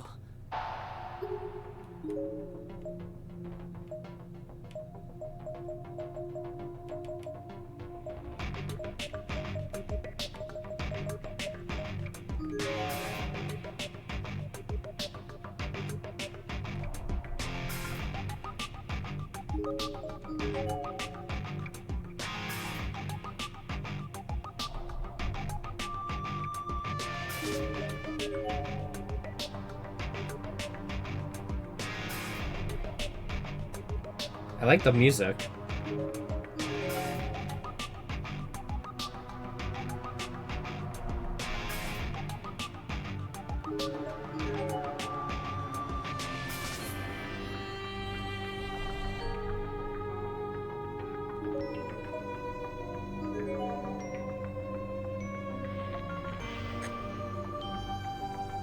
The classroom door is locked.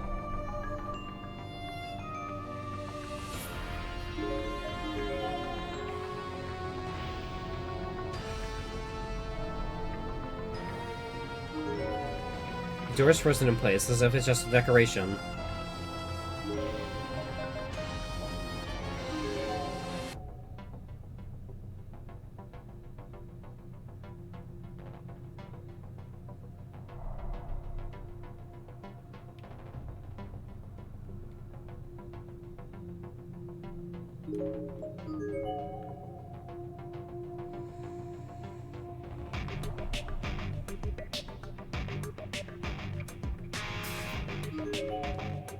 Are you forgetting something? Be careful on your way home.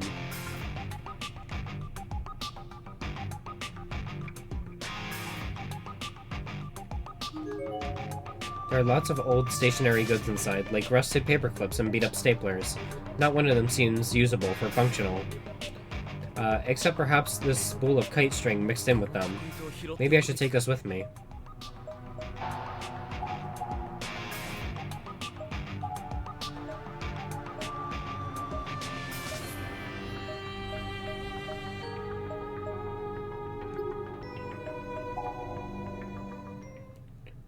Got the kite string. Seems good as new. Might just come in handy.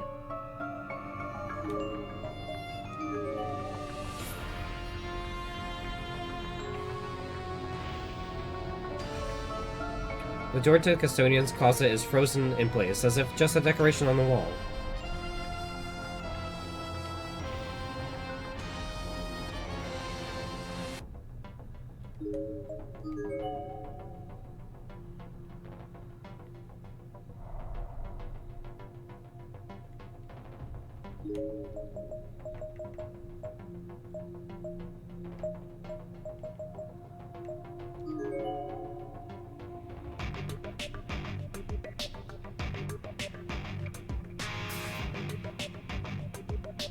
Doo-doo. Doo-doo.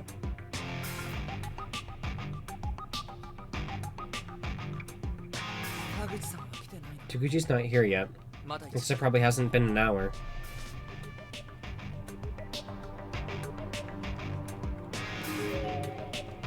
It's a fairly fresh corpse. Her eyeballs seem to have been slashed horizontally with a thin razor-like blade. And as to complement this, the arteries in her wrists seem to have been slashed vertically with the same blade. That was most likely the cause of death. The name tag on her chest is bloody, but legible. Seisho, Junior High School, Arisha Kaida. It's a notebook. Mr. Goto changed when he came here. Not just his attitude, the way he speaks, but his looks too. It's like he thinks he's the king of the castle, being the only adult and the only man. And he used to be so nice. I don't want him to beat me. So I keep patting him on the head and hugging him, and then he thanks me.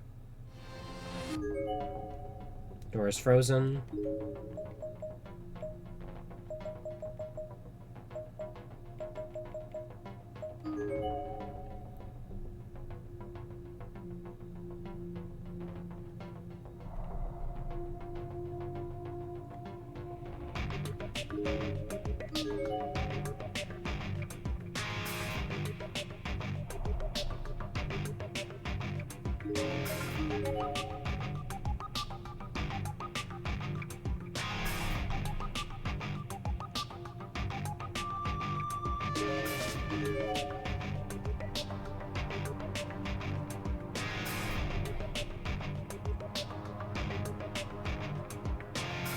Oh.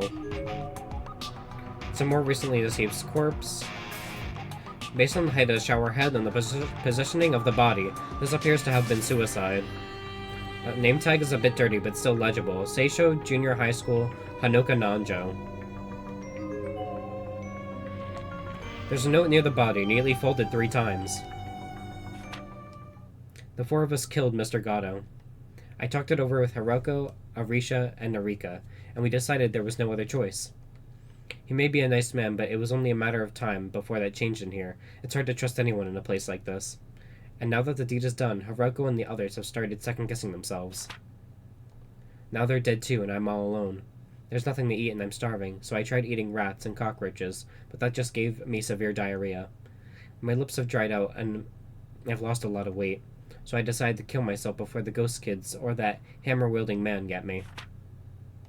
After all this, I finally realized the time I spent with Mr. Gatto, Hiroka, and the others was the best of my life. Goodbye, Dad, Mom, all my friends from class. Please don't ever forget me.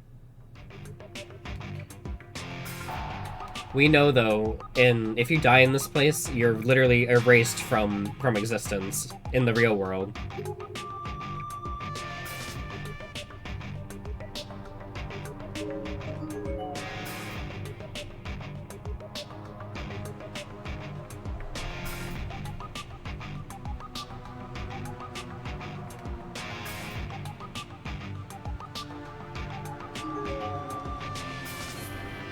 He's not wearing any sort of uniform per se, but his build suggests he was probably male. What is he wearing? At least there's a name tag. Kurishiki Industrial High School, Reiki Nagishi.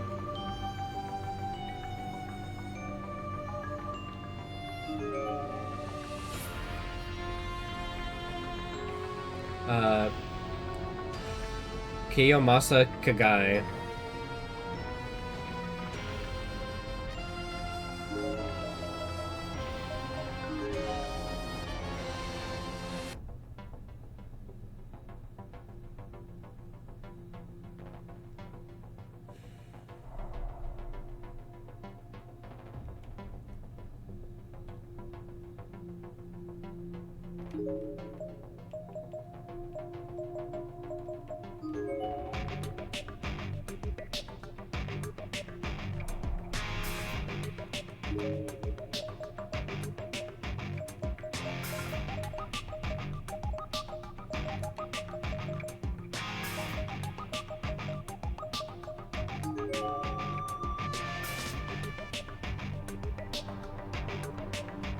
There's a large hole in the floor here. It won't be possible to go any farther down the hall.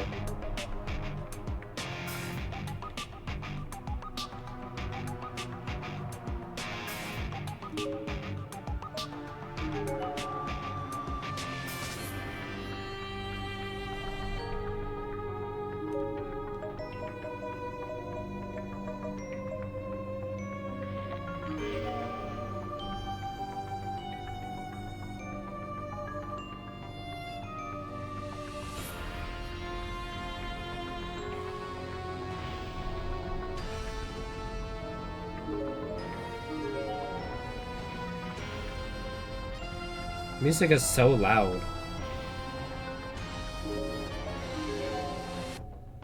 I've tried changing it, but the music just doesn't go down. I don't know why.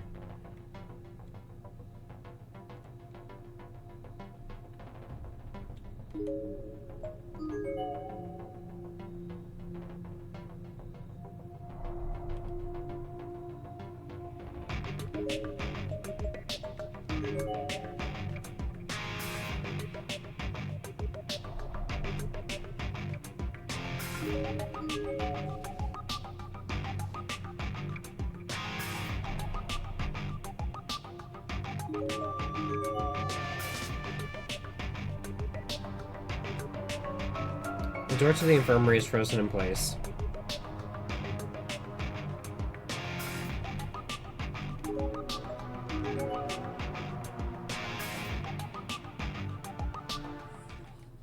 Shig, don't look at me. Am I hearing things now?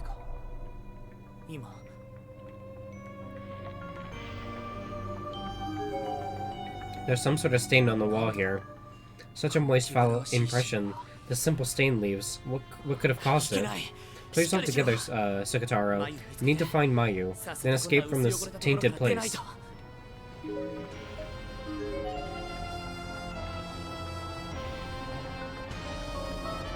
The door to the science lab is frozen in place. Can't open a damn thing around here.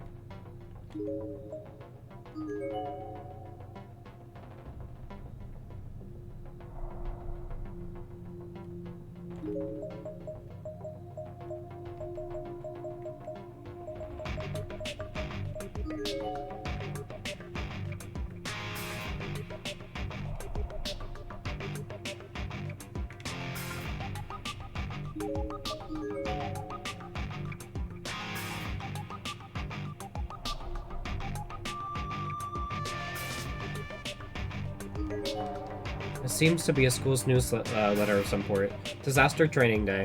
To prevent accidents, always be aware of your surroundings. Look before you act.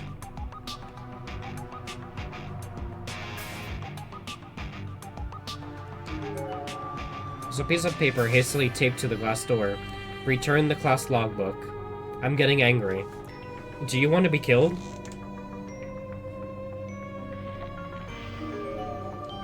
Who was it that took the class logbook from the reference room? I won't get mad, just give it back now. There's some straw paper in the drawer. It's a photocopy handout. The class logbook is our memory. After you've all gone on to next grade, I'll make sure I take good care of it. Okay, I gotta find the class logbook.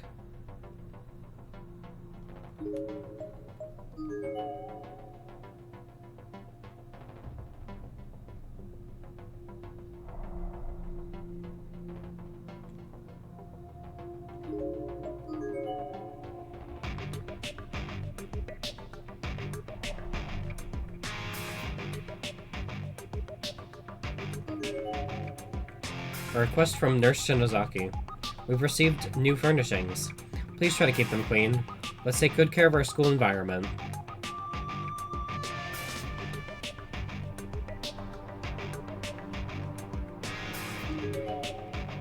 There's a whole line of milk bottles here, and each one of them is filled with muddy, unidentifiable liquid.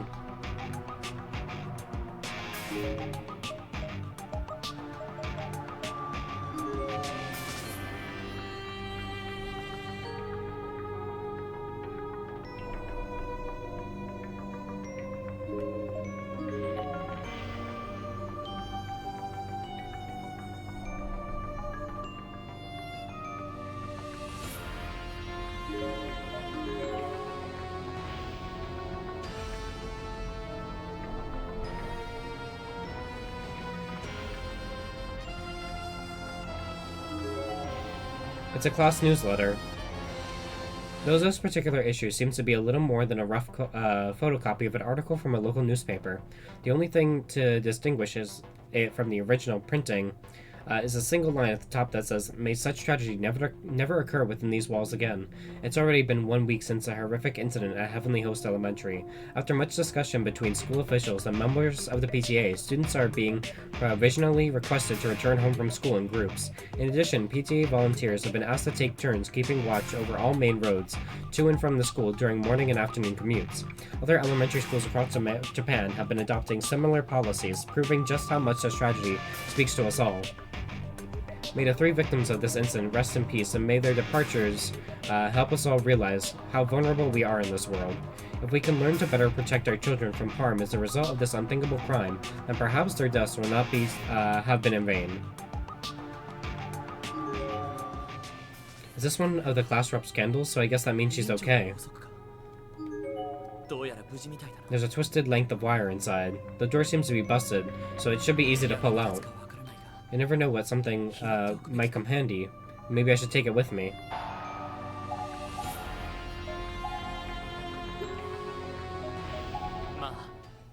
Yes, it can't hurt to have this on hand.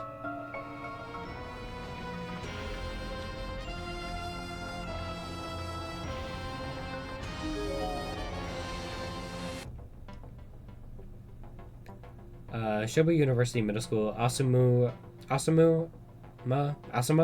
Murata.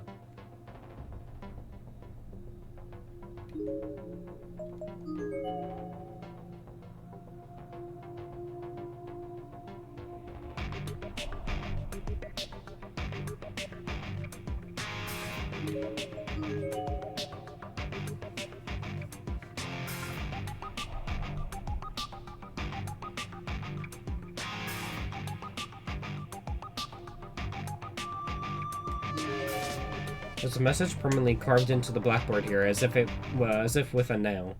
Why? What did I do to deserve this? God damn it! It's all his fault. He's the one who made us do that ritual. Friends forever. Look where that got us. He's in here somewhere too. If I see him, I'm going to kill him. I swear I'll do it. I'll make as if I'm hugging him, like I'm so happy to see him again. And then I'll wring his filthy neck until I break his trachea.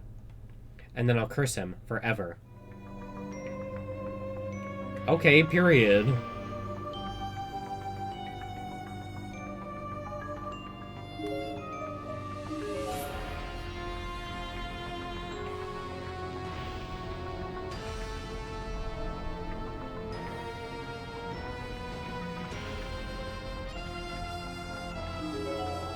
Beware the children. You can't reason with them. Don't let your guard down.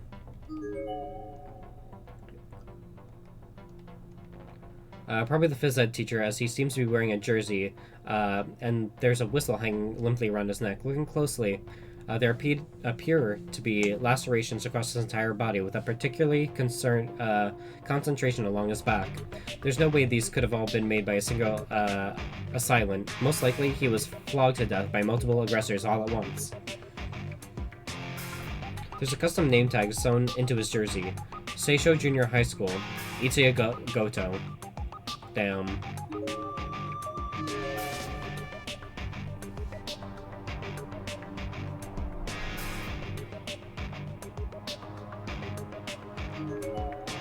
You're being watched. The message is written here in chalk. He's here, right behind you. Don't turn around, because if you do...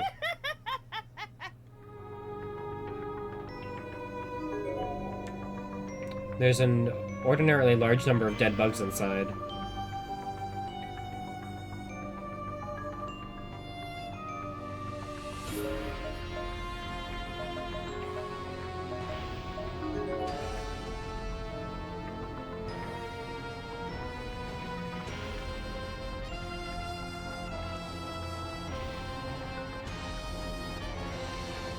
The floor has collapsed, creating a fairly large gap. It won't be possible to go farther down the hall from here.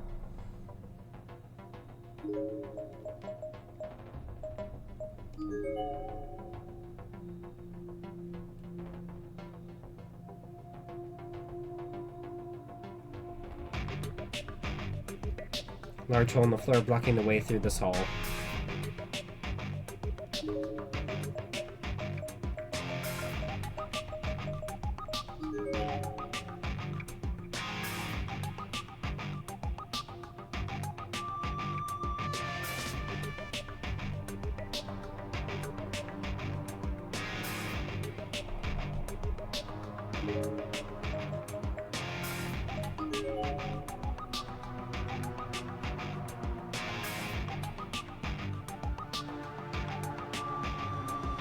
A sudden feeling of dread overcame me. I stopped in my tracks and began to survey my surroundings. It's dangerous beyond this point. The covered walkway up ahead shouldn't even be here. Oh no, this is a surprise. Am I seeing a human spirit, or is it nothing more than a pure hallucination?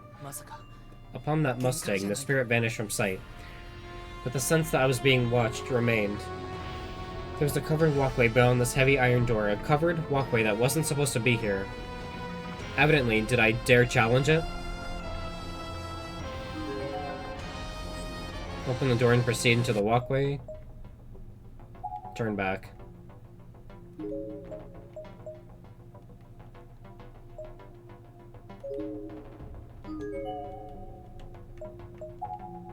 Okay. Let's see if he's here yet.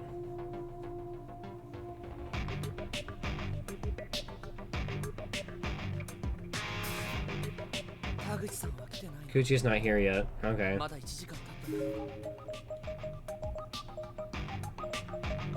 Checked up here. Did that already. This is the only thing I can do.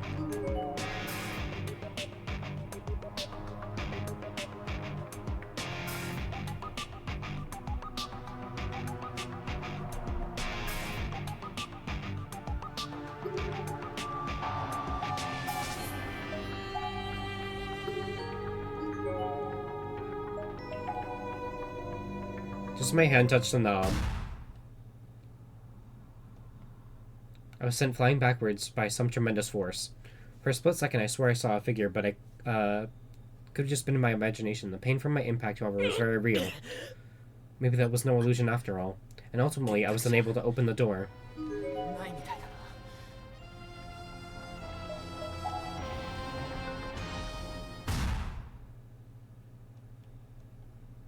Sent flying backwards with tremendous force for a split second.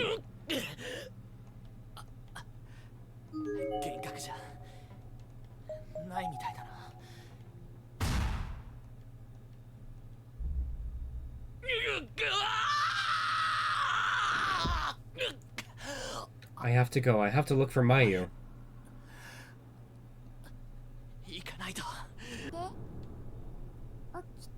Wake up. Wake up. Mayu, no. It's a much younger voice. Who is it? Hey, mister, wake up. Where am I?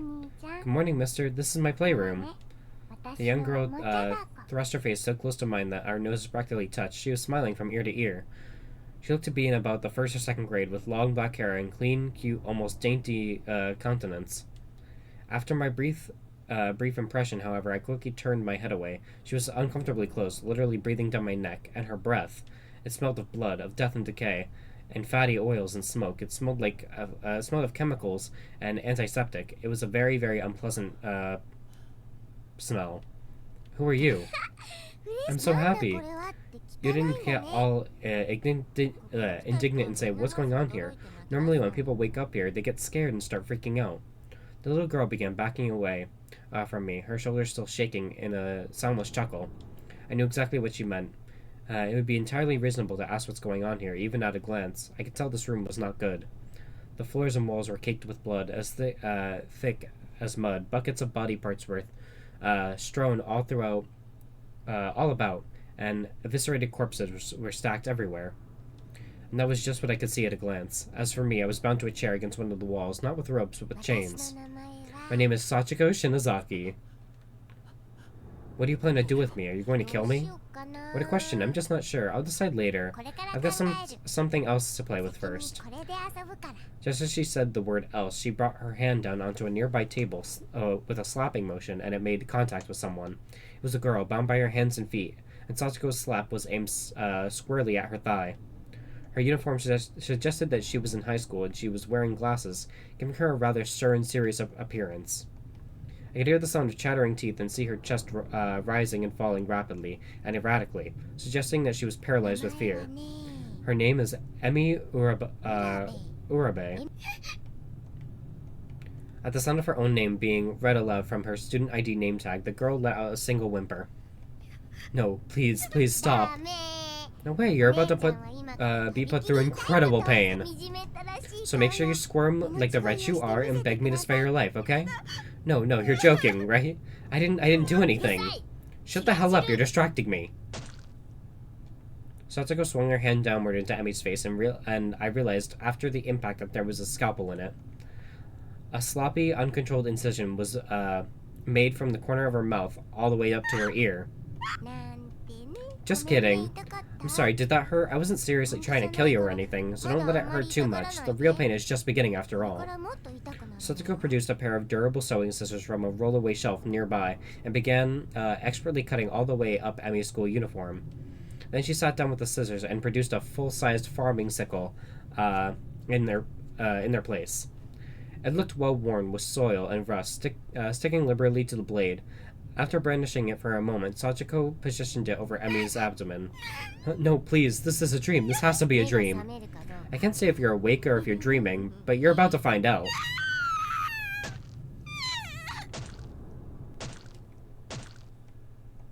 Sachiko slowly shifted her focus from Emi's abdomen and the area just below her ribcage. Emi's body began spasming, her spinal muscles contracting in a decidedly unnatural manner.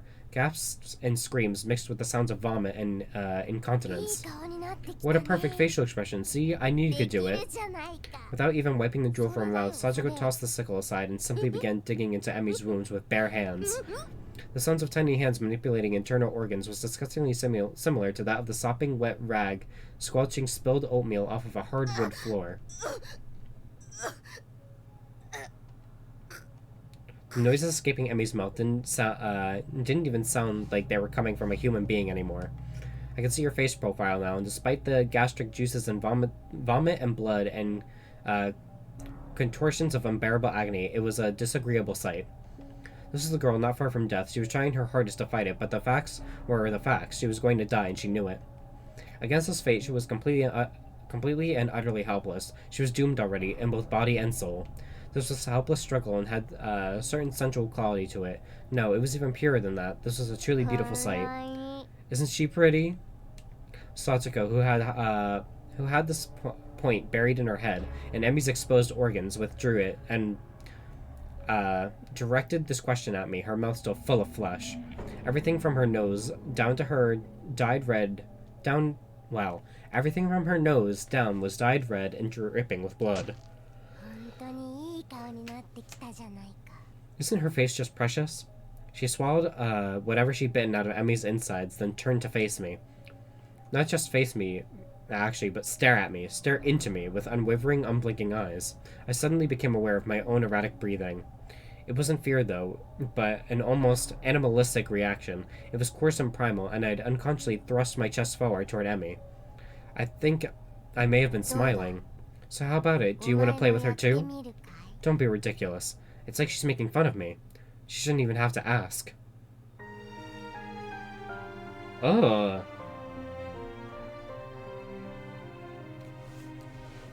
So yeah, he's wants to fucking defile dead bodies. He's fucking weird.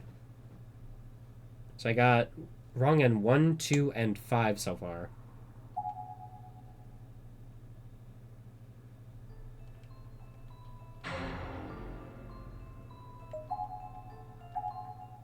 So don't fuck with the door. Cool.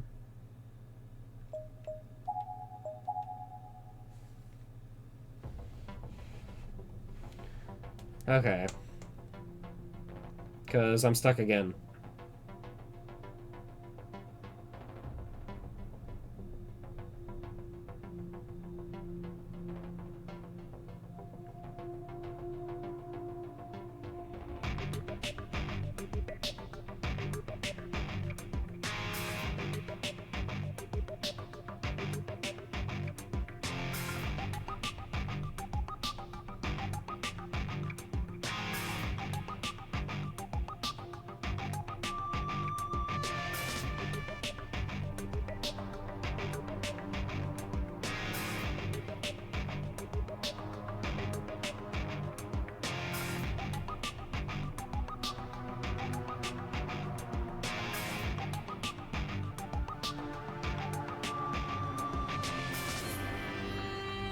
Okay,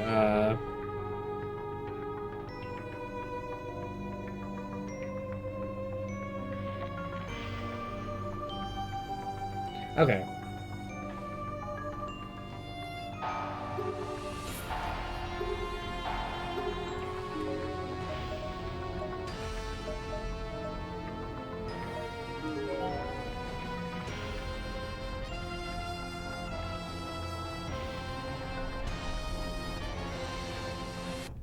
We have to go back to where that hole in the floor was and fish out an item.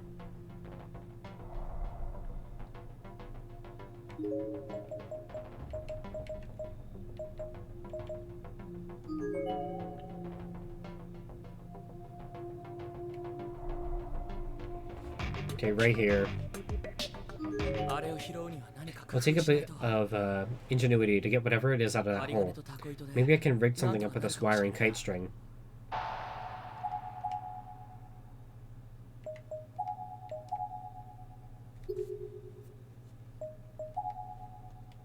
If I were to bend this wire into the shape of a fishing hook and attach it to some kite string, I thought, then maybe I'd be able to bring up whatever it was down there, provided it wasn't too 大 heavy. 工房って柄じゃない Well, が it's not exactly a professional grade fishing rod, but here goes nothing.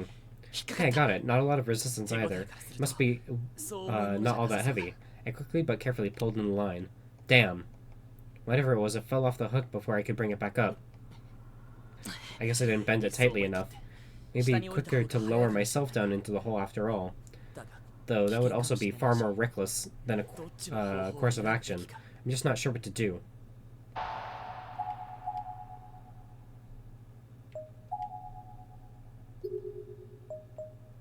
多少手間取っても The safer alternative is usually the better alternative, even if it is a general annoyance, so let's give this one more go. よし引っかかった Alright, got it again. 今度は慎重に引き You 上 have to げ be ないと gentler this time. Began pulling up the line slowly and steadily, trying my hardest not to shake it in any more than I had to. Finally, I pulled up the item from below. It was a small notepad. I flipped it over and... Student ID book. From Kisaragi Academy. Mayu, it's Mayu. No, did she fall into this pit? Mayu. Mayu, right there. Mayu. There was no response. Not a single sound or indication of movement. Maybe she wasn't down there 見え after る all? 範囲に人影はな I い don't see any indication of a person down there. Maybe she just dropped her student ID. That'd be the best case scenario.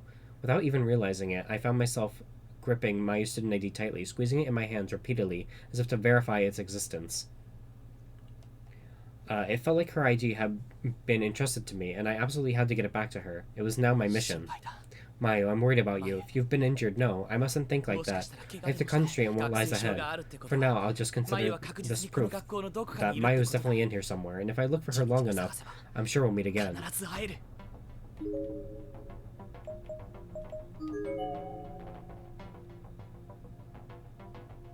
Are you here yet?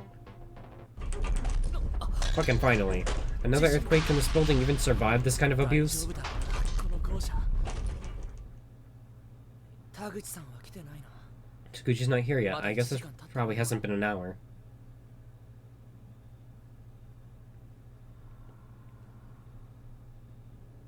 What the hell is with these earthquakes? わからない I don't know, but in any case, everything seems to have shifted now. All the holes and cracks in the walls and the floor have changed position. Furgor, I'm scared. 気を Try not to let it get to you. What happened to that いつもの強気な美月はどうしたんだ no nonsense Mitsuki we all know? Maya, are you there? Mayu? Huh? Did you just hear somebody screaming? No, I can't say that I did. Come on, Fukuri, let's go see who it is. 待てよせっかちなやつだな Yay, we meet more people from the past that we already found their bodies. Wait, damn it, she's so impulsive. Timelines are crashing together. 美月すまない I'm sorry, you're not hurt, are 怪 you? 我は大丈夫だから Oh, finally, we see her. No, I'm just fine. Sorry, I didn't see you. No, it was my fault. I wasn't really watching where I was 僕の方 going. こそよそ見してた The girl I just ran into was wearing a school uniform I hadn't encountered before. And sitting next to her was a boy who had a halfway irritated look on his face, but was offering the girl a hand anyway. He was wearing a school jacket, and she was not, so I couldn't tell for certain, but they definitely came across as classmates, or at least schoolmates. 君は他校の生徒だ We're from another school, it seems. Are you 森重 alone? 作太郎 Sakataro Morishige, 11th grader at Kisuga Academy. 2年なら俺たちと同じだな Well then, we're the same grade. My name is Masato Fukuroi, an 11th grader at Bukiden Senior High, and this is 山本美月 Mitsuki Yamamoto. Pleased to meet you. Sakataro is a really grandiose name. It's like something out of a classic Japanese literature. あ Yes, I've been teased about it all my life. I'm sorry, I didn't mean it like that. I actually think it's pretty cool. 美月 Mitsuki, you 初対面でぶしつけだろ mustn't say such boorish things the first time you meet someone. You'll cause problems for Morishige. No, it's alright. 何かあったの Is something wrong, Morishige? だって I mean, you just seem kind of, I don't know, down? Though I guess if you こん were な場所で明るかった were all bright and cheery in a place like this, it would be kind of disturbing. No, I assure you I'm fine. I'm just searching for someone, that's all. 森重君も Oh, you too? We also got separated from our friends, and we've been looking all 君 over は for 誰を them. 探しているん Who だ is it you're looking for? A classmate of mine, Mayu Suzumoto is her name. She is small in stature, but her personality can light up a room. Alright, this is her here. Suddenly remember that I fished her ID out of that pit. I withdrew it from my pocket and showed it to the two students. I'm afraid I haven't seen her. How about you, Mitsuki? 私も会って Same here. Sorry, we can't be more help. It's quite alright. The student ID proves to me that she's in here somewhere. I'll find her on my own. 一人で By yourself, isn't that よ dangerous? かったら森重君も You're 俺た welcome ち to と join 一 us 緒 if に行動 you'd しない like. か We're searching the 鈴 school as 本さん well. を探 After す all, の we も can 俺 help たちも手伝うから help you look for the Suzumoto girl along the way. 参ったな Well, now that I'm lost, if it were Mochida and the others, こんな知らない that would be one thing. But these two are total strangers. They seem like nice enough people, though. This Fukure in particular seems to have a good head on his shoulders, and they don't come off as いや obnoxious. それに Refusing would present problems all of its own, too. Okay, then let's work そ together. れじゃあ So, where do we go from here?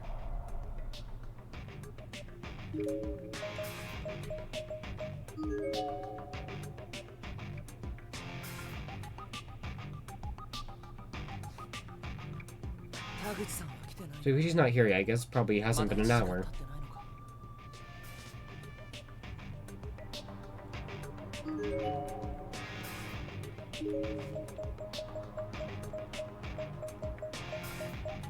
So I've searched this entire place. I'm looking at the walkthrough again.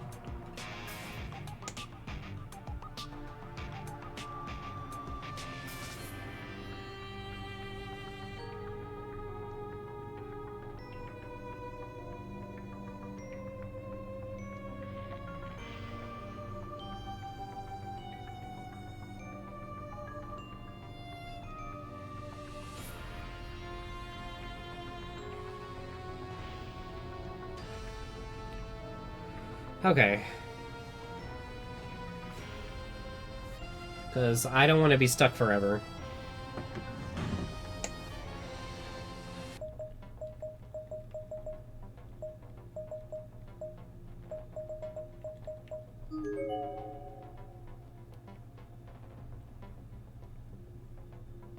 Because, you know, I've searched this place like 3 separate times. And then it's like, oh, you meet 2 new characters. Search the entire place again.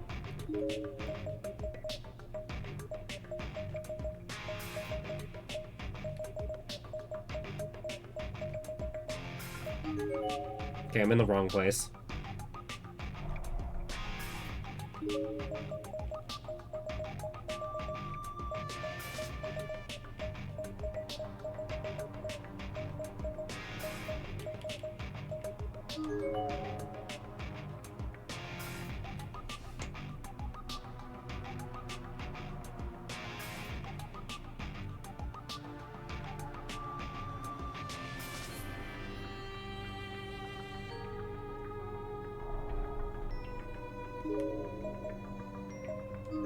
God damn it.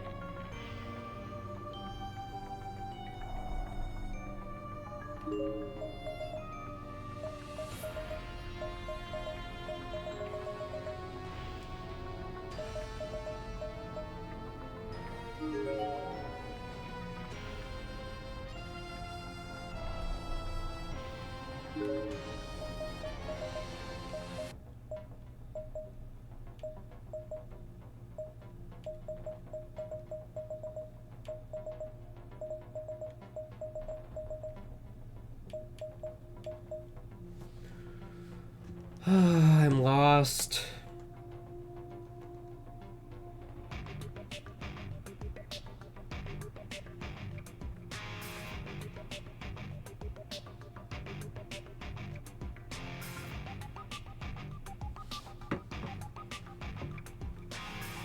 Okay.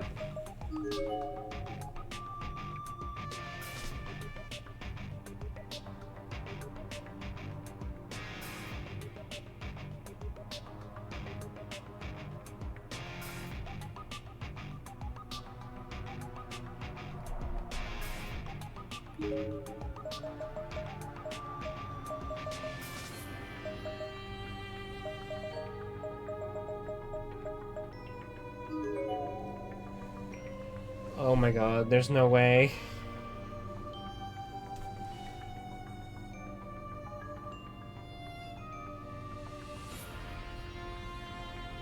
The hole that was here previously seems to have been completely vanished. There's no longer anything preventing you from going up.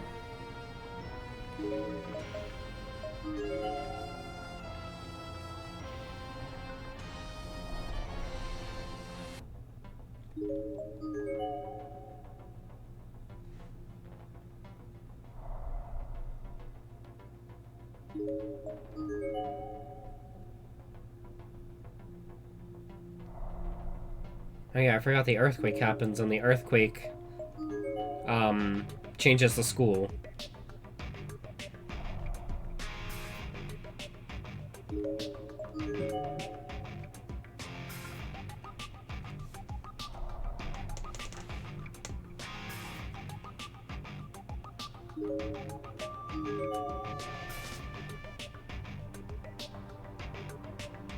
Entrance to the boys' room is boarded up.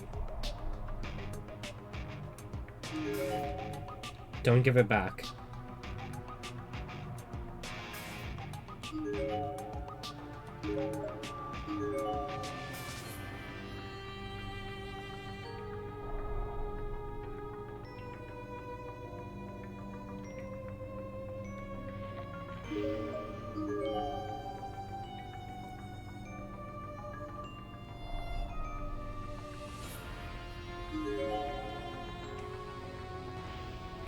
Her head was thrust into a Japanese-style floor toilet where she is more than likely drowned.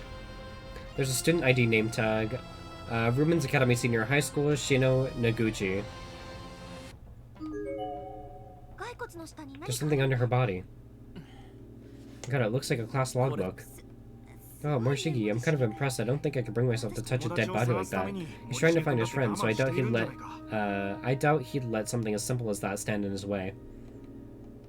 Having been lodged under a decaying corpse, the logbook has seen better days. Its pages are warped and stained with blood and other fluids.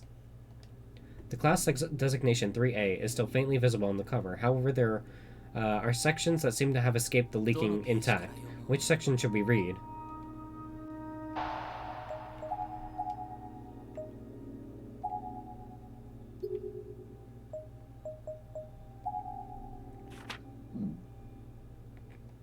(7-1) Pool opening. The pool was finally open today. Everybody put on their bathing suits and went for a swim after some stretches and such. The water was so cold and everybody was really having a great time together. Until somebody slipped and fell and hurt himself really badly anyway.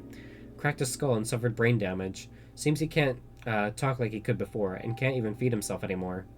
どのページから読もう There are missing letters and numbers all over the page. Many of them seem to have been intentionally erased. It's some RVT, but I have... it's summer, but I have school today. At least 4 students forgot their disaster hoods. The teachers got really mad at them. After another, we had to go under our desks.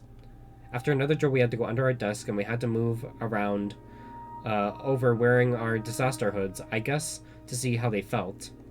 It's so hot, though. Did the principal really have to make such a long speech? 3 minutes, some people even fainted. Then we heard the second announcement and went back to class. And we ate our emergency rations. There were 2 students unaccounted for, so we split up and searched for them. どのページから読もう Which section should we read? Today was a memorial service for the 3 children who were murdered. We all sang for Kano, Yoshizawa, and Tsusuji. There were lots of mean comments from parents while the principal was speaking. They told them to go to hell and take responsibility and stuff like that. But if we told our principal to go to hell, our parents would scold us. どのページから読もう Maybe best to take this logbook with us.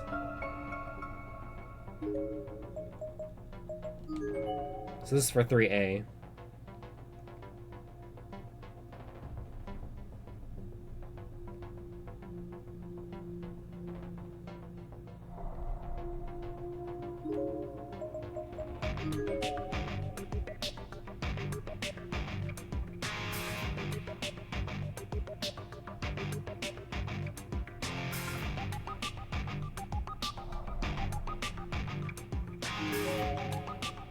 Who was it that took the class reference book? I won't be mad, just give it back.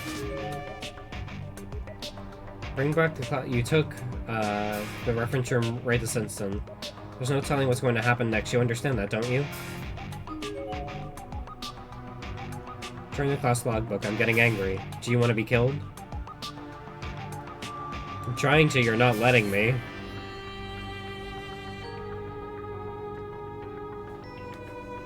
I'm stuck again.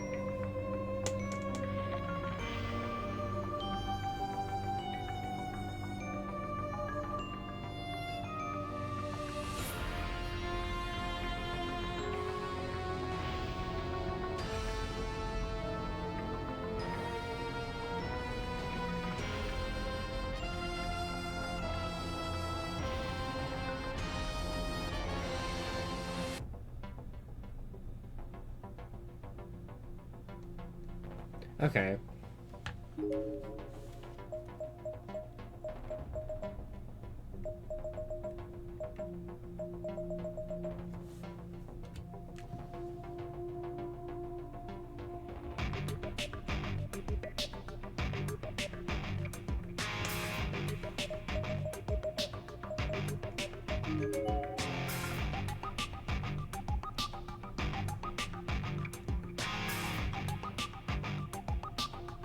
The hole that was here is now gone. How is this possible?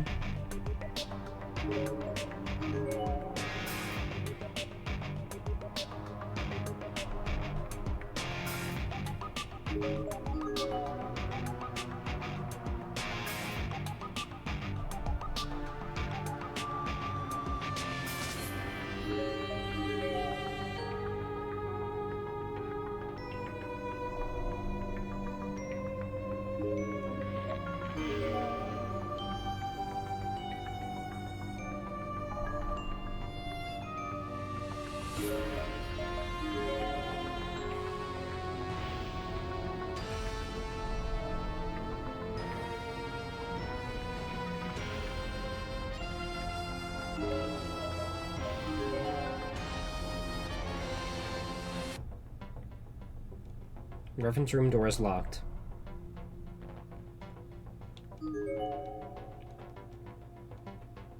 Her limbs are contorted as if she died clinging to the ground like a frightened insect.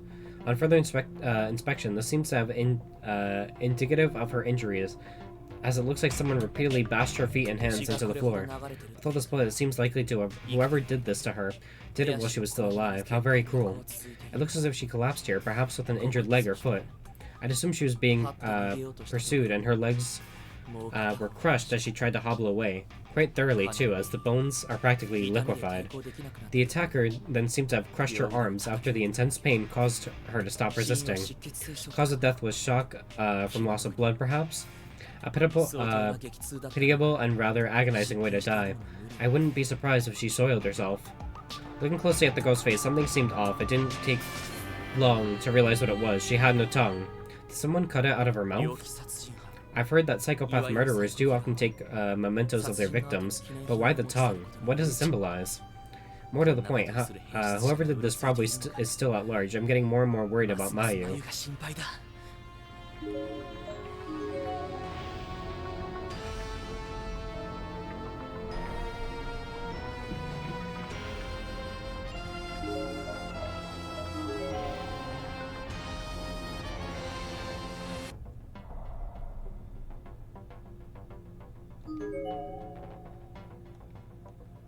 A combination lock, 6 digits by all appearances. See if we can figure this out. So I got the walkthrough up. You get the digits from the logbook. So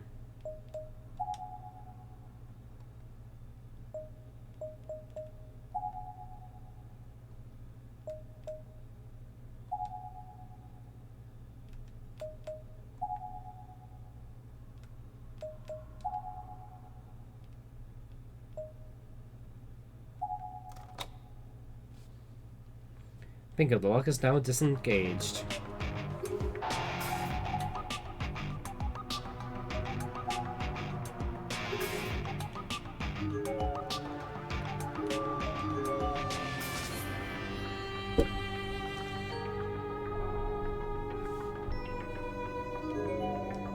The shelf was so full of science books for young children, illustrated encyclopedias, biographies of important people, and other educational materials. Bookending one particular gap of the shelf is a ceremonic ornament depicting some kind of demon eating the left arm of a naked, headless figure. なんだか What a frightening image. It's genuinely disturbing, but well made, I'll admit. Francisco de Goya, Saturno Devourando Asahijo. I believe it's called Saturn Devouring His Son, though the original was a painting, not a sculpture. 詳しいな。 You're quite well versed in art history, it 森 seems. 重君って Are you in your school's art club or something, Murshig? 演劇 Murshigi? No, I'm in the drama club. へえ。 Wow, impressive. 何がどうすご How い was that んだ impressive? バスケ I'll 部 bet でも吹奏楽部でも he'd have responded the same way if I said I were in the basketball club or woodwind band, too. The room fell into awkward silence after that. I became acutely aware of my own poor disposition. Though suppose I've never been good at social interaction in the first place. I don't believe in wasting smiles on trivial things, and I never quite learned how to lie, even to save face, or to keep from hurting someone's feelings. 演劇部ってさ So I heard practice can get pretty rough in drama club, is that true? 舞台装置に衣装に脚 I'm 本 sure there are a lot of variables to consider, setting the stage, costuming, scripting. Mayu's is in charge of all that. I'm just the lead actor. へえ Oh, nice. 森 Being 重君って as tall and handsome as you are, I'm sure you must be a big hit. 別に No, not especially. It's not the outward appearance that matters, after all, but the 将来 acting. の進路は So や you はり planning to 演劇 try for 学科 acting school in the でき future れば then? 留学 No. If possible, I'd like to study abroad and apprentice with real actors. I've been saving money to and focusing on language studies to that end for some time. Wow, very nice. ああ俺たちと同い年な It's のに amazing that you 今から put 将来を so 具 much 体 thought 的 into に your 考えてる future んだな plans at this young 評価 age. してくれるのはあり I'm がたい grateful for their platitudes, but こいつら本当に俺の話になんか興味があるのか but that is all they are. No, those two can't possibly have any legitimate interest in a word I'm あんた saying. ばかりの他人の I can't even conceive of being this 理 captivated 解できないな by the life details of a person I've only just met.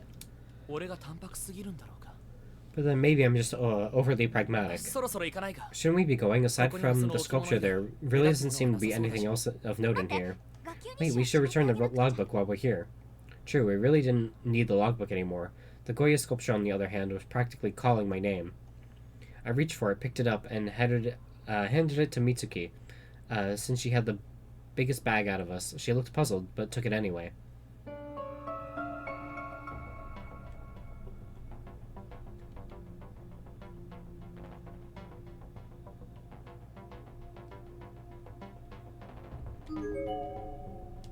Okay, it just says the same shit.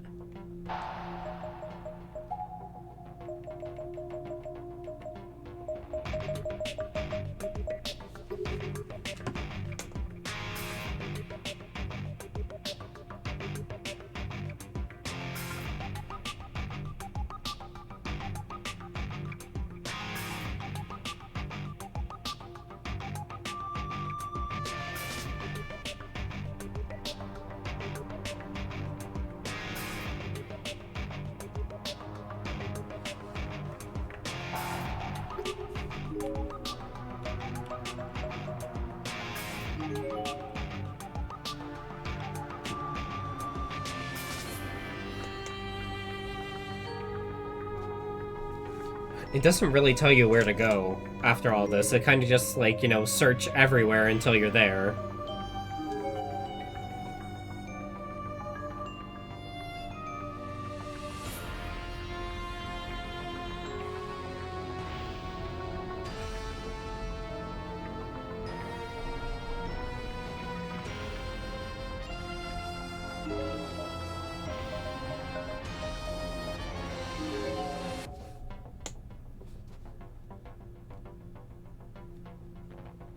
I really had to look at the walkthrough for most of this chapter because it really doesn't tell you where to go. It just says, here's an item. Okay, search everywhere for the use of that item now. I'm not doing that. I don't want to search this place 20 times.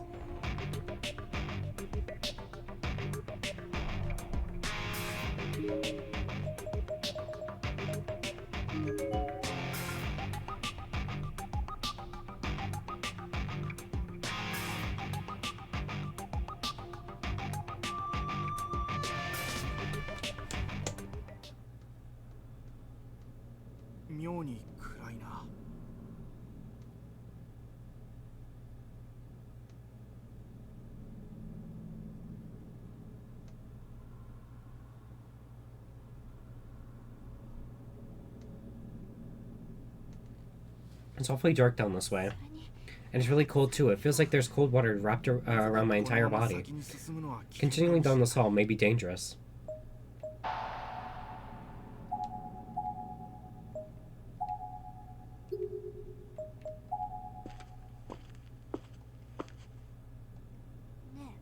Hey, doesn't something seem off to you? It does feel like we've been walking for an awfully long time. Did this building always have such an expansive hallway?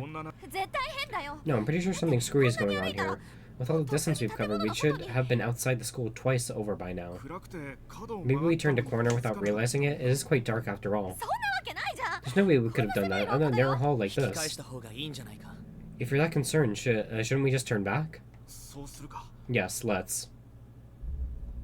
And so we turned around, and saw nothing but an endless corridor vanishing into inky blackness.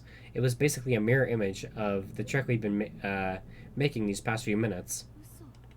No, this can't be right. Did we really walk so far that we can't even see the light of our candle in the distance? That's not possible, is it? Calm down, Mitsuki. It probably just blew out. There's a straight shot either way. All we can do is keep heading back the way we came. How can you be so cold, Morishi? For all you know, we could be stuck. Freaking out about it isn't going to help matters. Let's just keep going. Shigi's right. Times like these call for cold, rational decisions. It's the only way.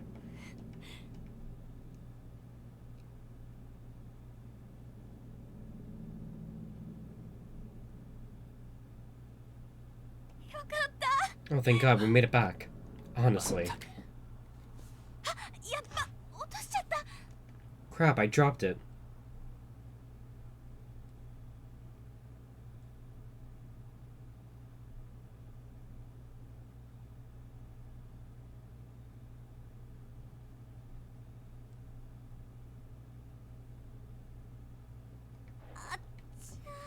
Part of it broke off. That's not good, is it?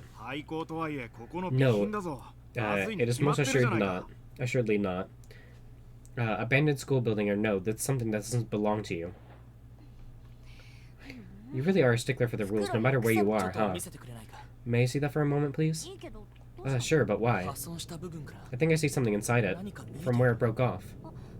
Oh, you're right. What is that? Isn't that just wireframe the sculptor used to hold the object's shape? I don't think so. That's not all that's in there anyway. I know one way to find out. As I say, sometimes the simplest solution really is the best, and if we wanted to see what was inside this thing, there was one surefire method. The Goya sculpture hit the ground with all the force I could muster and shattered into countless pieces. And there, among the wreckage, was a key made of copper. It looked old, but since it had been sealed away from the elements all this time, there wasn't a single trace of rust or corrosion on it. Look, there's a label, Heavenly Host Elementary, so I guess this means it does indeed belong to a school building. Clearly, this was an important item to have found. Now aware that Mitsuki's bag was not the safest place to store things, however, I pocketed it myself.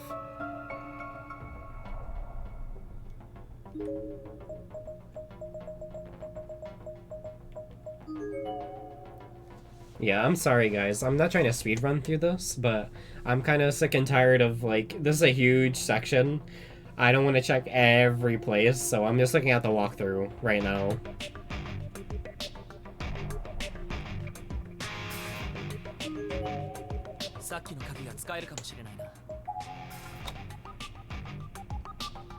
The door unlocked.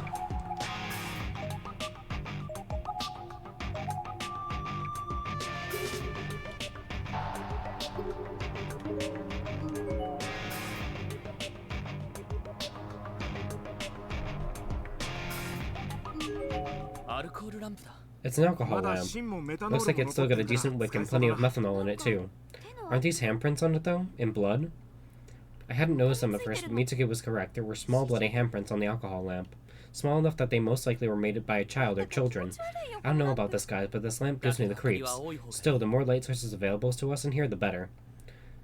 This wasn't something we could leave behind. It was a real stroke of luck that we stumbled upon something so inherently useful. Some sort of mechanism with a lever attached to it. What a strange-looking device. It's vaguely similar to a movie projector, but clearly not one. The lever won't budge. It must be rusted in place at this point. 錆びて壊れているのかな。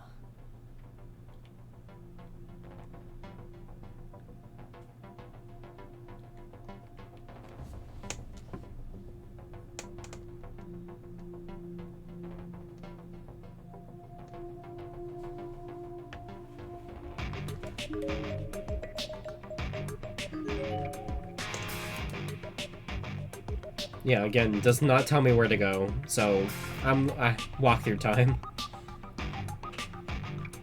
I'm enjoying the story so far. There's like 2 more chapters after this, I believe. 暗いな。 It's so dark here. We should try taking a light with us, don't ア you ルコー think? ルランプに Should I 火を try つけてみようか。 lighting the alcohol lamp then?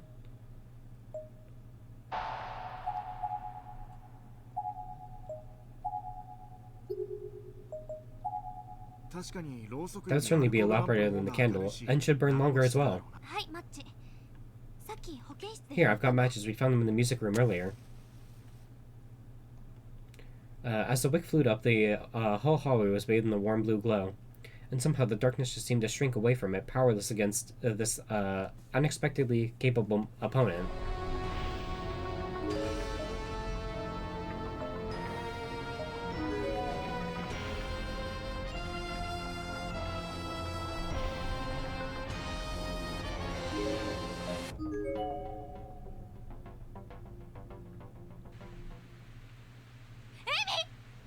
Emmy? 浦部、おい、浦部。 Arabe, hey, Stay Arabe. Stay with us now. Collapsed onto the ground was someone both of my companions clearly knew. She wore the same uniform as Yamamoto. Both Fugure and Yamamoto immediately ran to her side and began attempting to rouse and console her. よかった。 Thank God you're alive. Are you okay, Arabe? どこか怪我は。 Are you injured at all? みんなは And what about the others, Toko and Kazami? Do you know if they're alright? No! Frightened out of her mind, the now conscious schoolgirl slapped away Yamamoto's outstretched hand and shot to her feet. 美月。 Mitsuki, what's wrong? Arabe? Get a hold of yourself, Emi. It's me, Mitsuki, and Fugure's here too. Here too. No, no, no, no. Get your hands off me. I have to run. If I don't, he'll catch me. 逃げないと。あいつが She darted her head around quickly, surveying her surroundings quickly and frantically like a wide-eyed fawn who sensed a predator closing in.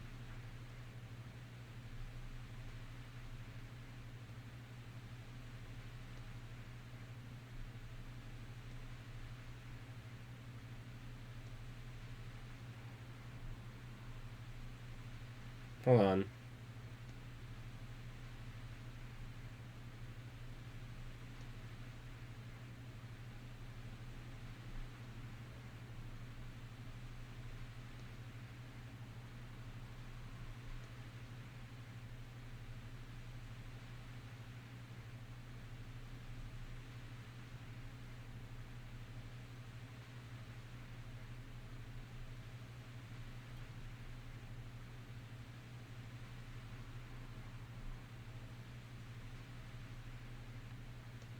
Okay.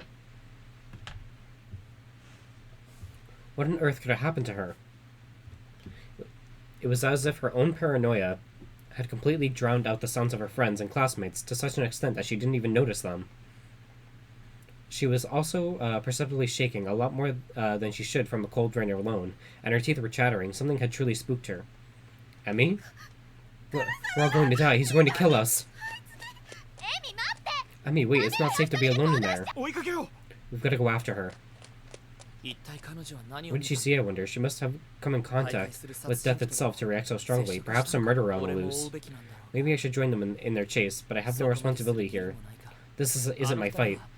They did accompany me in the search for Mayu, so I'd like to do something for them in exchange. But things seem in disarray right now, and I prefer not to get caught up in their mess. I'll resume the search for Mayu on my own. Solo acts have always suited me best after all.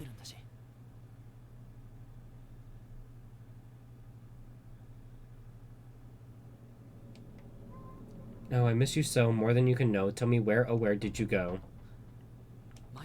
Mayu, that's Mayu's voice, I'm certain of it. Mayu, where are you? Mayu, answer me, please, Mayu. Mayu. Look, there's a hallway to another building. Let's go, okay? Nana's probably over there somewhere. Oh, Nana's fucking dead. My name is Nari Amatoya. I'm a 7th grader at the Musa Shigawa Girls Middle School, Class 1-6. Nana is a friend I've had since I was a little girl. Her real name is Nana Ogasawara. She'd been with me up until just recently. We'd randomly gotten ourselves separated in the halls. I did still have another companion with me, but well, she wasn't really someone I could count on, like, at all. Chihaya. Wait, Nari, my feet are tired. That's how it always was with her. I'd lost count of how many times she'd found to whine up about in this place. This was Chihaya Yamase. I want to keep saying Chihuahua. A fellow member of the drama club, never satisfied, but never willing to do anything about it. Drama fit her to a T. If Nana were here with us, I'm pretty sure she'd give in to Chihaya's whining and insist we take a break, but I'm not Nana, and I won't be guilted so easily. Then have a seat, I'll go on without you. No. You're too tired to walk, aren't you? I can walk. It really was just like leading a child around.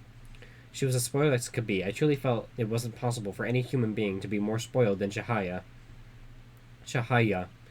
But it's not like I could really leave her behind, you know? She'd be dead in no time flat, as helpless as she was. The hell, that's dangerous, you know? The ground is slippery here. You can't just jump into me like that. But the thunder. You know, thunder isn't exactly a rare, mysterious danger or anything. It's certainly nothing to get worked up about.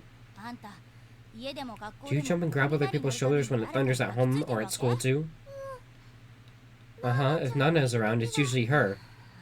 So am I supposed to be her proxy then? Nari, are you mad? Not especially, let's just go, okay? I'm sure you'd rather grab onto the real Nana after, rather than settling for a poor substitute like me, right? Uh-huh. Seriously, you're just going to agree with that? This building seems a lot more run down than the other one. My head kind of hurts.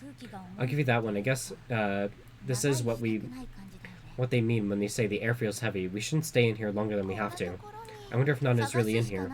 Well, all we can do is look for her. I'm sure she's doing the same right now. So we're bound to run into each other at some point. How soon do you think? Maybe Nana is already... Again with that crap, just stop, okay? But... Don't cry, damn it. I'm scared too, you know. I told myself that I was going to find Nana if this, in the second building. Come hell or high water, failure was not an option. Damn.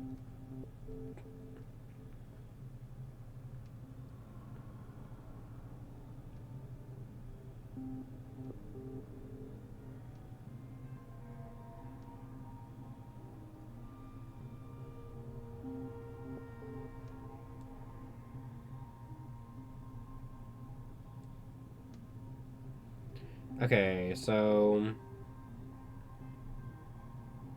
Staff room, reference room, and staff room again.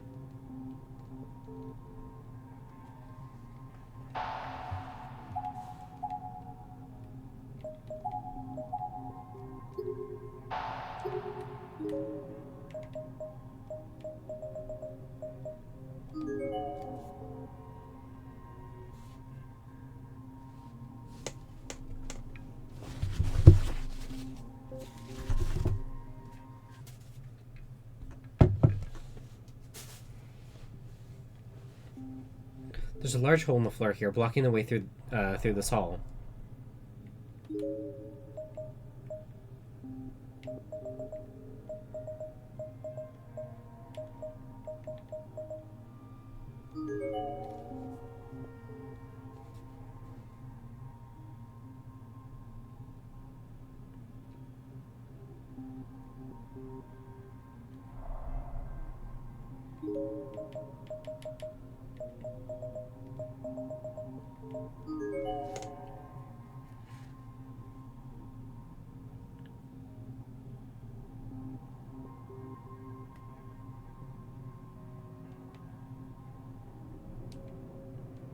The dull, gloomy corridor suddenly lit up brightly for just a moment.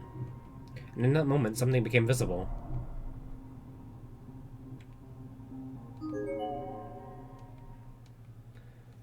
There, glinting in a dim light, sat what appeared to be a component from some electronic device. In contrast with everything else in the school, it seemed like a fairly recent item, a decade old at most, but likely newer.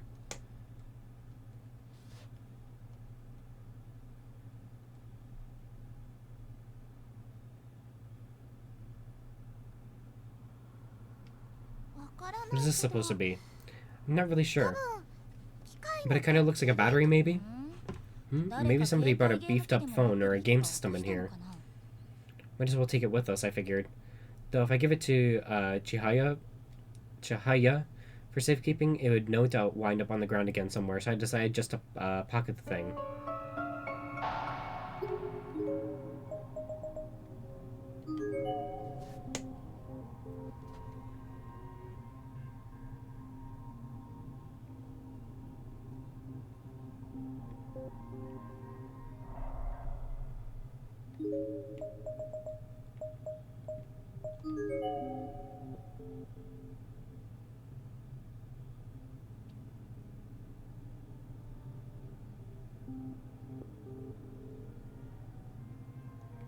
On the other side of the hole, there was now a man collapsed on the ground. I couldn't see any obvious wounds on him, but he wasn't moving at all. It was hard to ascertain details in this dim light, but he seemed a bit too big to be a middle schooler or a high schooler. He wasn't even wearing a uniform. Who is that? Seems a bit too old to be a student. Is he dead? I don't know. Are you alright? Are you injured, maybe? Still no response. Maybe we should check something over there, or maybe that would be a bad idea. Nari, look, lying on the floor over there. A camera? Wonder if it's his. It was a fairly expensive-looking DV camcorder, and a well-worn one at that, with dings and chips all over it. Nonetheless, it looked like it probably still worked. Ah! What is it this time? Mayu, where have you gotten yourself off to? Mayu, I swear I heard your voice just a moment ago. You can't be far. You were singing about missing me. Are you okay? Have you been injured? Are you afraid? Are you lonely? Damn it, Taguchi, what the hell is keeping you? It's been well over an hour. I'm waiting here to exchange information with you, when I could be out searching.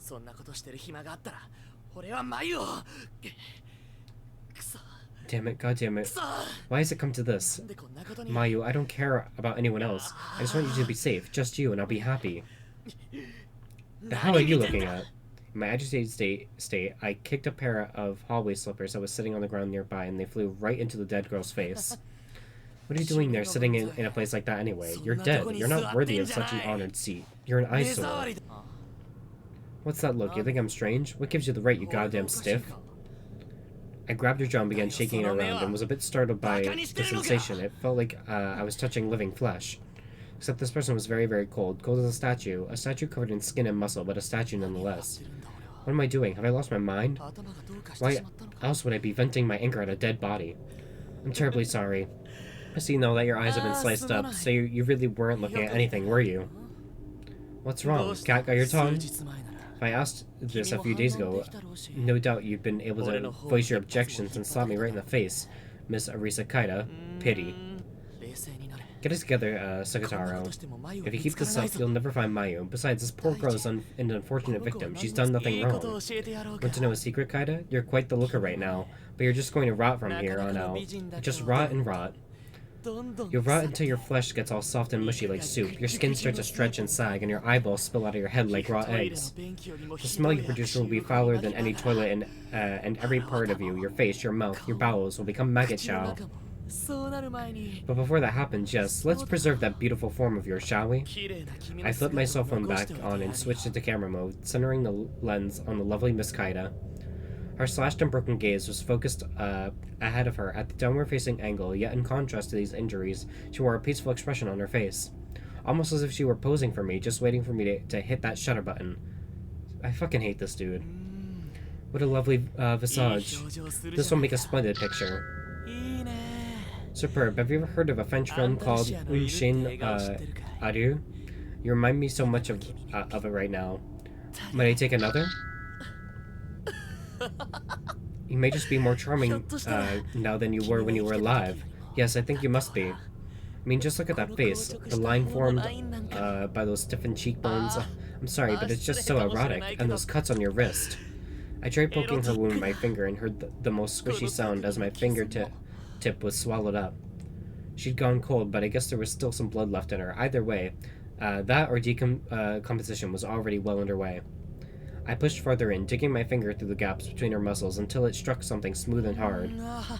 I've struck bone. This viscous chill belies the steadfast strength of the marrow within. It's almost sensual. As I drew my face into her forehead, a few particles of perfume scented the foul odor of sweat and sebum that had heretofore been assaulting my nostrils. Sealed in a place like this, unable even to wash her hair, but you still found the time and energy to groom? How delightful. And yet the smell of death and blood suits you so much better, so much better. Ugh.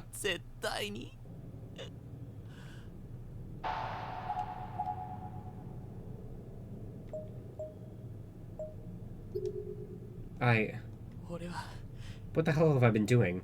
Why have I been taking pictures of corpses? I suppose they do say stress is a real killer in situations like this, so anything I can do to relieve my built-up stress isn't so bad.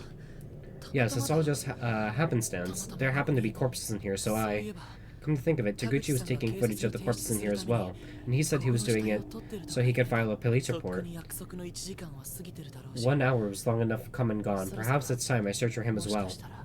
It's entirely possible that he's met with Mayu and is accompanying her after all, in which case standing around here will accomplish nothing.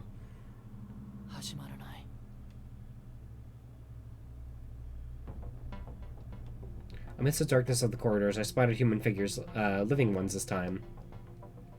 2 of them, both female and both much younger than I approached them without making a noise or saying a single word to announce myself. What is it this time? Junior high, I guess, maybe 12 or 13 years old. One was clearly much more fear-prone than the other, as she wrapped herself around her companion's arm and was actively trying to hide behind her. She was looking in my general direction, but with the lighting as dim as it was, I had no idea whether or not she could see me. And while finding survivors in this land of the dead was a rare occurrence indeed, my focus was squarely on the man sprawled out farther down the hall. He was unconscious, possibly worse, and uncrossable gap separated us, but I definitely recognized him. It was Taguchi. Is Mr. Taguchi dead? Was I concerned about him? Did I feel for him? Honestly, no. I felt nothing whatsoever. At that moment, I was simply asking because I was curious. I'm normally calm and stoic, sure, but this seemed cold even by my standards. Did I really not care one way or another if he were dead? Hey, you know that guy? Not really. But you just said his name, didn't you? Here, I think this belongs to him. Give it a look. The girl handed me a beat-up DV camera. No doubt about it, this was the same one Taguchi had been looking into when I met him earlier. I took it out without a word immediately, tried to turn it on, but to no avail. I had no power. Battery's dead. Doesn't seem like it will be much use anymore. I think we found this battery pack on the ground too. Here, try it out. Okay. The hell is this problem? Okay. He says, what kind of social reject accepts a stranger's kindness like that? Not that I need thanks or anything, but still. Nari. Don't worry, he's not even listening. I placed the battery pack into the DV camera and immediately saw the red power light pop on. Still fully functional by all appearances. Now I can check over the footage he's collected. So what are you two doing here? Huh? Well, we're looking for our friends Nara Ogasawara and Hikari Kirigami, fellow students from Musashigawa Junior High and some others from the Senior High. My name is Nari Amatoya, and this is Chihaya Yamase. I see, middle schoolers then. Huh. The littler of you two reminds me of Mochida's sister. Huh? I have no idea what you're talking about. You're a senior high student, right? I'm looking for someone too. Her name is Mayu Suzumoto. Have either of you seen her? You know, it's proper manners to introduce yourself before you start asking questions. Oh, I'm terribly sorry. I'm Sukataro Murashigi, an 11th grader at Kisugai Academy High School. Back to my question, then. Have you either of you seen Mayu? I have a picture of her here. I flipped over Mayu's student ID to the photos page, almost as if I were a sheriff flashing my badge, but the responses from these two were not encouraging. They exchanged a quick glance with one another, then shook their heads. I don't think either of us have seen her, no. I see, that's alright. There may be some clue as to her whereabouts in this camera. I rewound the tape of it and put the camera in playback mode. Immediately, horrifying imagery began displaying on the device's tiny LCD screen. Audio was irrelevant and seemed like the only sounds on the tape were those of Taguchi's ragged breathing and footsteps, and his occasional self-mutterings. 90% of the video footage then consisted of dead bodies, while the remaining 10 was mostly just camera, autofocusing, and dim light. Each body was shot from a variety of angles, so the causes of death could be easily determined. Guess there really was planning on showing this to the police. The hell is this? Nothing but dead bodies. Get it away, I don't want to see that. The two nosy girls were peeking in the video contents over my shoulder, and neither seemed certain quite how to react. Amazing, he really did a nice job with these. So many bodies I haven't seen yet, so many, they're like, shield paintings, they're so beautiful. Still, his technique could be better, he does little to catch the viewer's eye. There's too much restraint, too much distance. If it were me... Nari. Okay. What's the matter? Why exactly are you laughing? Laughing? Am I laughing? Yes, you're smiling and laughing like you're having a grand old time. Well, that's rather odd, isn't it?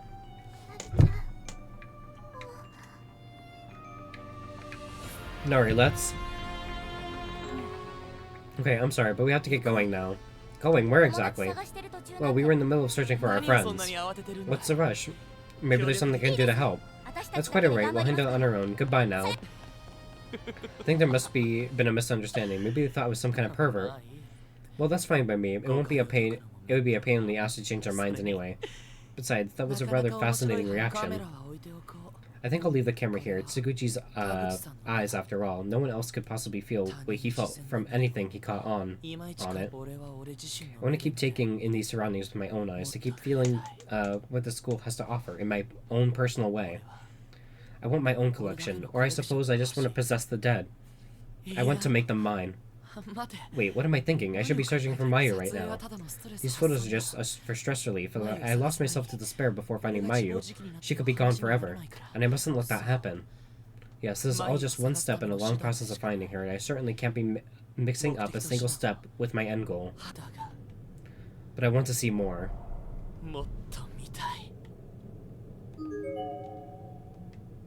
Taguchi's completely motionless, and it's possible to tell from here if he's dead, though, or simply unconscious. Another earthquake? After bracing myself for an intermediate amount of time, the earthquake finally subsided. There's a candle shimmering here, along with a note. Whatever you do, don't look behind you. What happens if I do?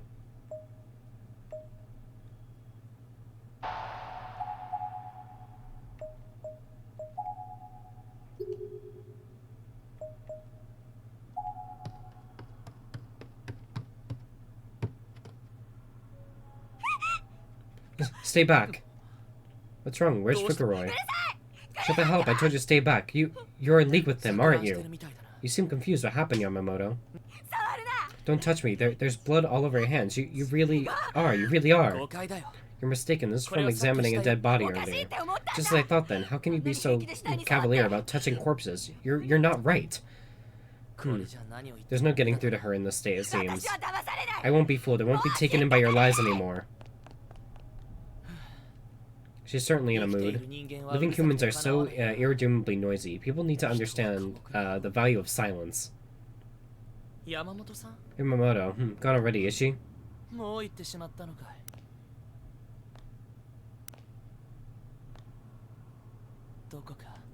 I should find some place to collect myself. That's right, I can always go back in there. I almost forgot about taping the production of The Barber of Sellville. I have to make sure I get home in time.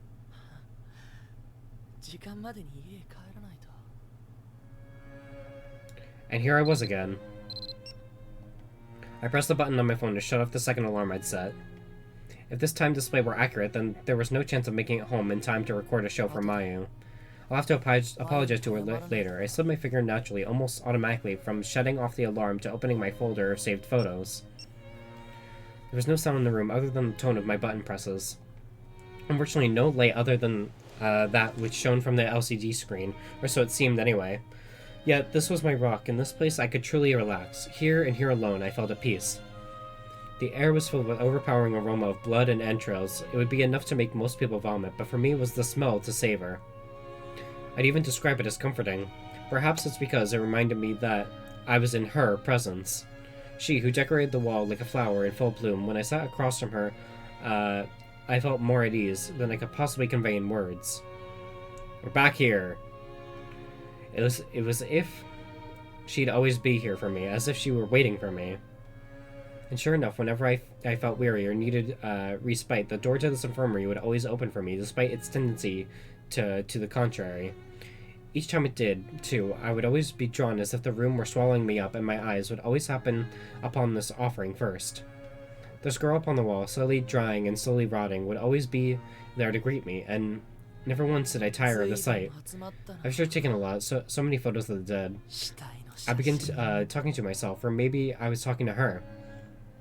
Within my phone's memory were stored some of man's most sensual, most voluptuous objects to art. And she was the tip of the brush, the grand prelude. I'd amassed a whole other building's worth of beautiful sculptures to admire now, too. I was thrilled to bursting. This is the one. This was the sculpture known as Mitsuki Yamamoto. In life but in death, she was my property, one of my many pieces of found art. Those spirited eyes, now dulled and clammy, those lips that spoke such harsh words, now stained with blood, her abdomen shredded, her innards exposed. So alluring, so captivating was she now. Sometimes destroying that which is beautiful only serves to make it more beautiful. And truly, this was the proof. Still, it is a shame. It was a shame that I could only gaze upon these gorgeous works of art within these school grounds. Before returning home with Mayu, I need to erase every one of those photographs on my phone. It seemed like such a waste. The world in which I once dwelled was far too narrow-minded to accept these masterpieces. It was often a hard place to call home. But as long as I had Mayu with me, I could endure. And to that end, this folder was an obstacle, a detriment, a hurdle to be overcome before I could rejoin the world of the living. I needed to delete it and put it all behind me. Well, I'm sure I'll be fine. If I do it after I get back.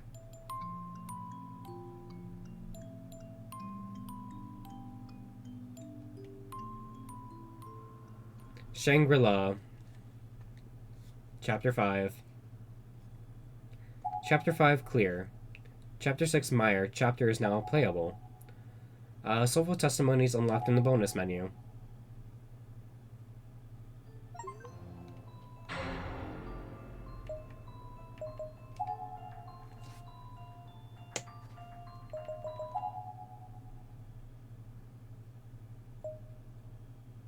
Okay, you and you and you and you. You did it.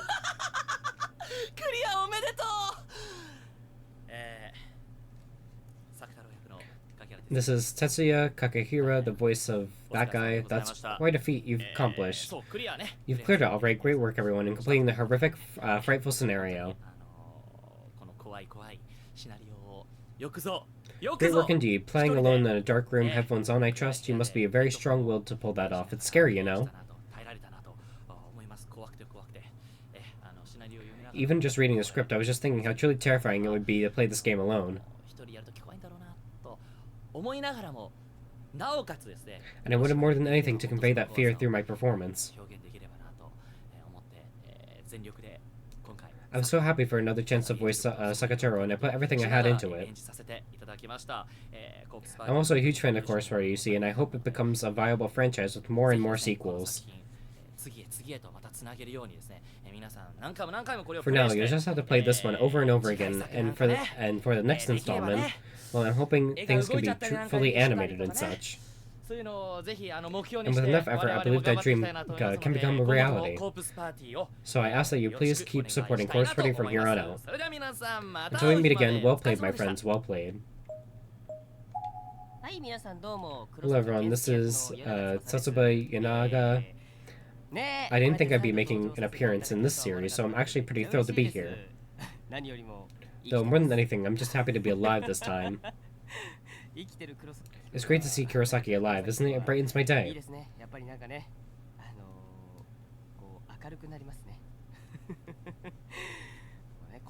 I hope we could serve a little ray of sunshine for you amidst the ghoulish night that is Corpse Party, and I hope I get to play him again. Fingers crossed for more Kurosaki in the future. Please, anyway, do you enjoy the rest of the game? Do enjoy the rest of the game as everyone. Good afternoon, everyone. Oh, and good evening and good morning, too. This is Haruka Tomatsu, voice of Mitsuki Yamamoto. It is quite a change of pace for me to take on a horror game. It's scary, really scary. When I was in the booth, I started getting chills. My body was getting weak, and I kind of felt like I was going to get sucked in. I wanted to run. It's like everything was so realistically depicted. It made me really tense during my performance.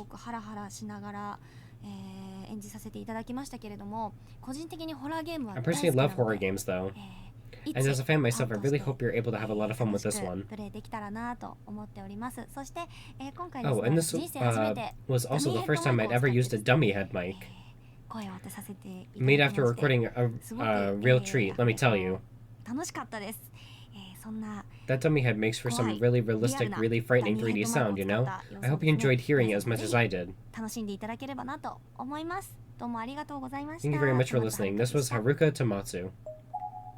Congratulations on clearing the chapter. This is Taira Kikamoto, voice of Masato Furuki.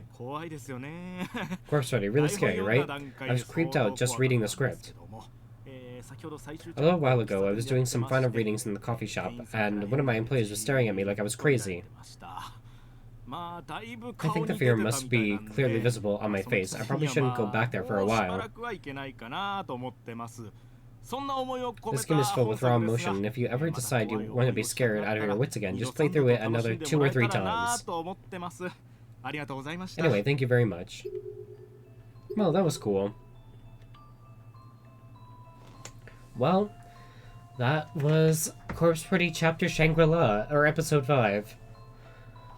Thank you so much for joining me. I will be back tomorrow night for more Corpse Party Book of Shadows. We'll be doing chapter... what is it? Chapter 6, Meyer. It'll be a fun, spooky, dooky time. So, I hope to see y'all tomorrow. I'm gonna get going. This was fun. Good work, Moon. Woo. Thank you, Kat. I will see y'all tomorrow. Have a good night. Goodbye.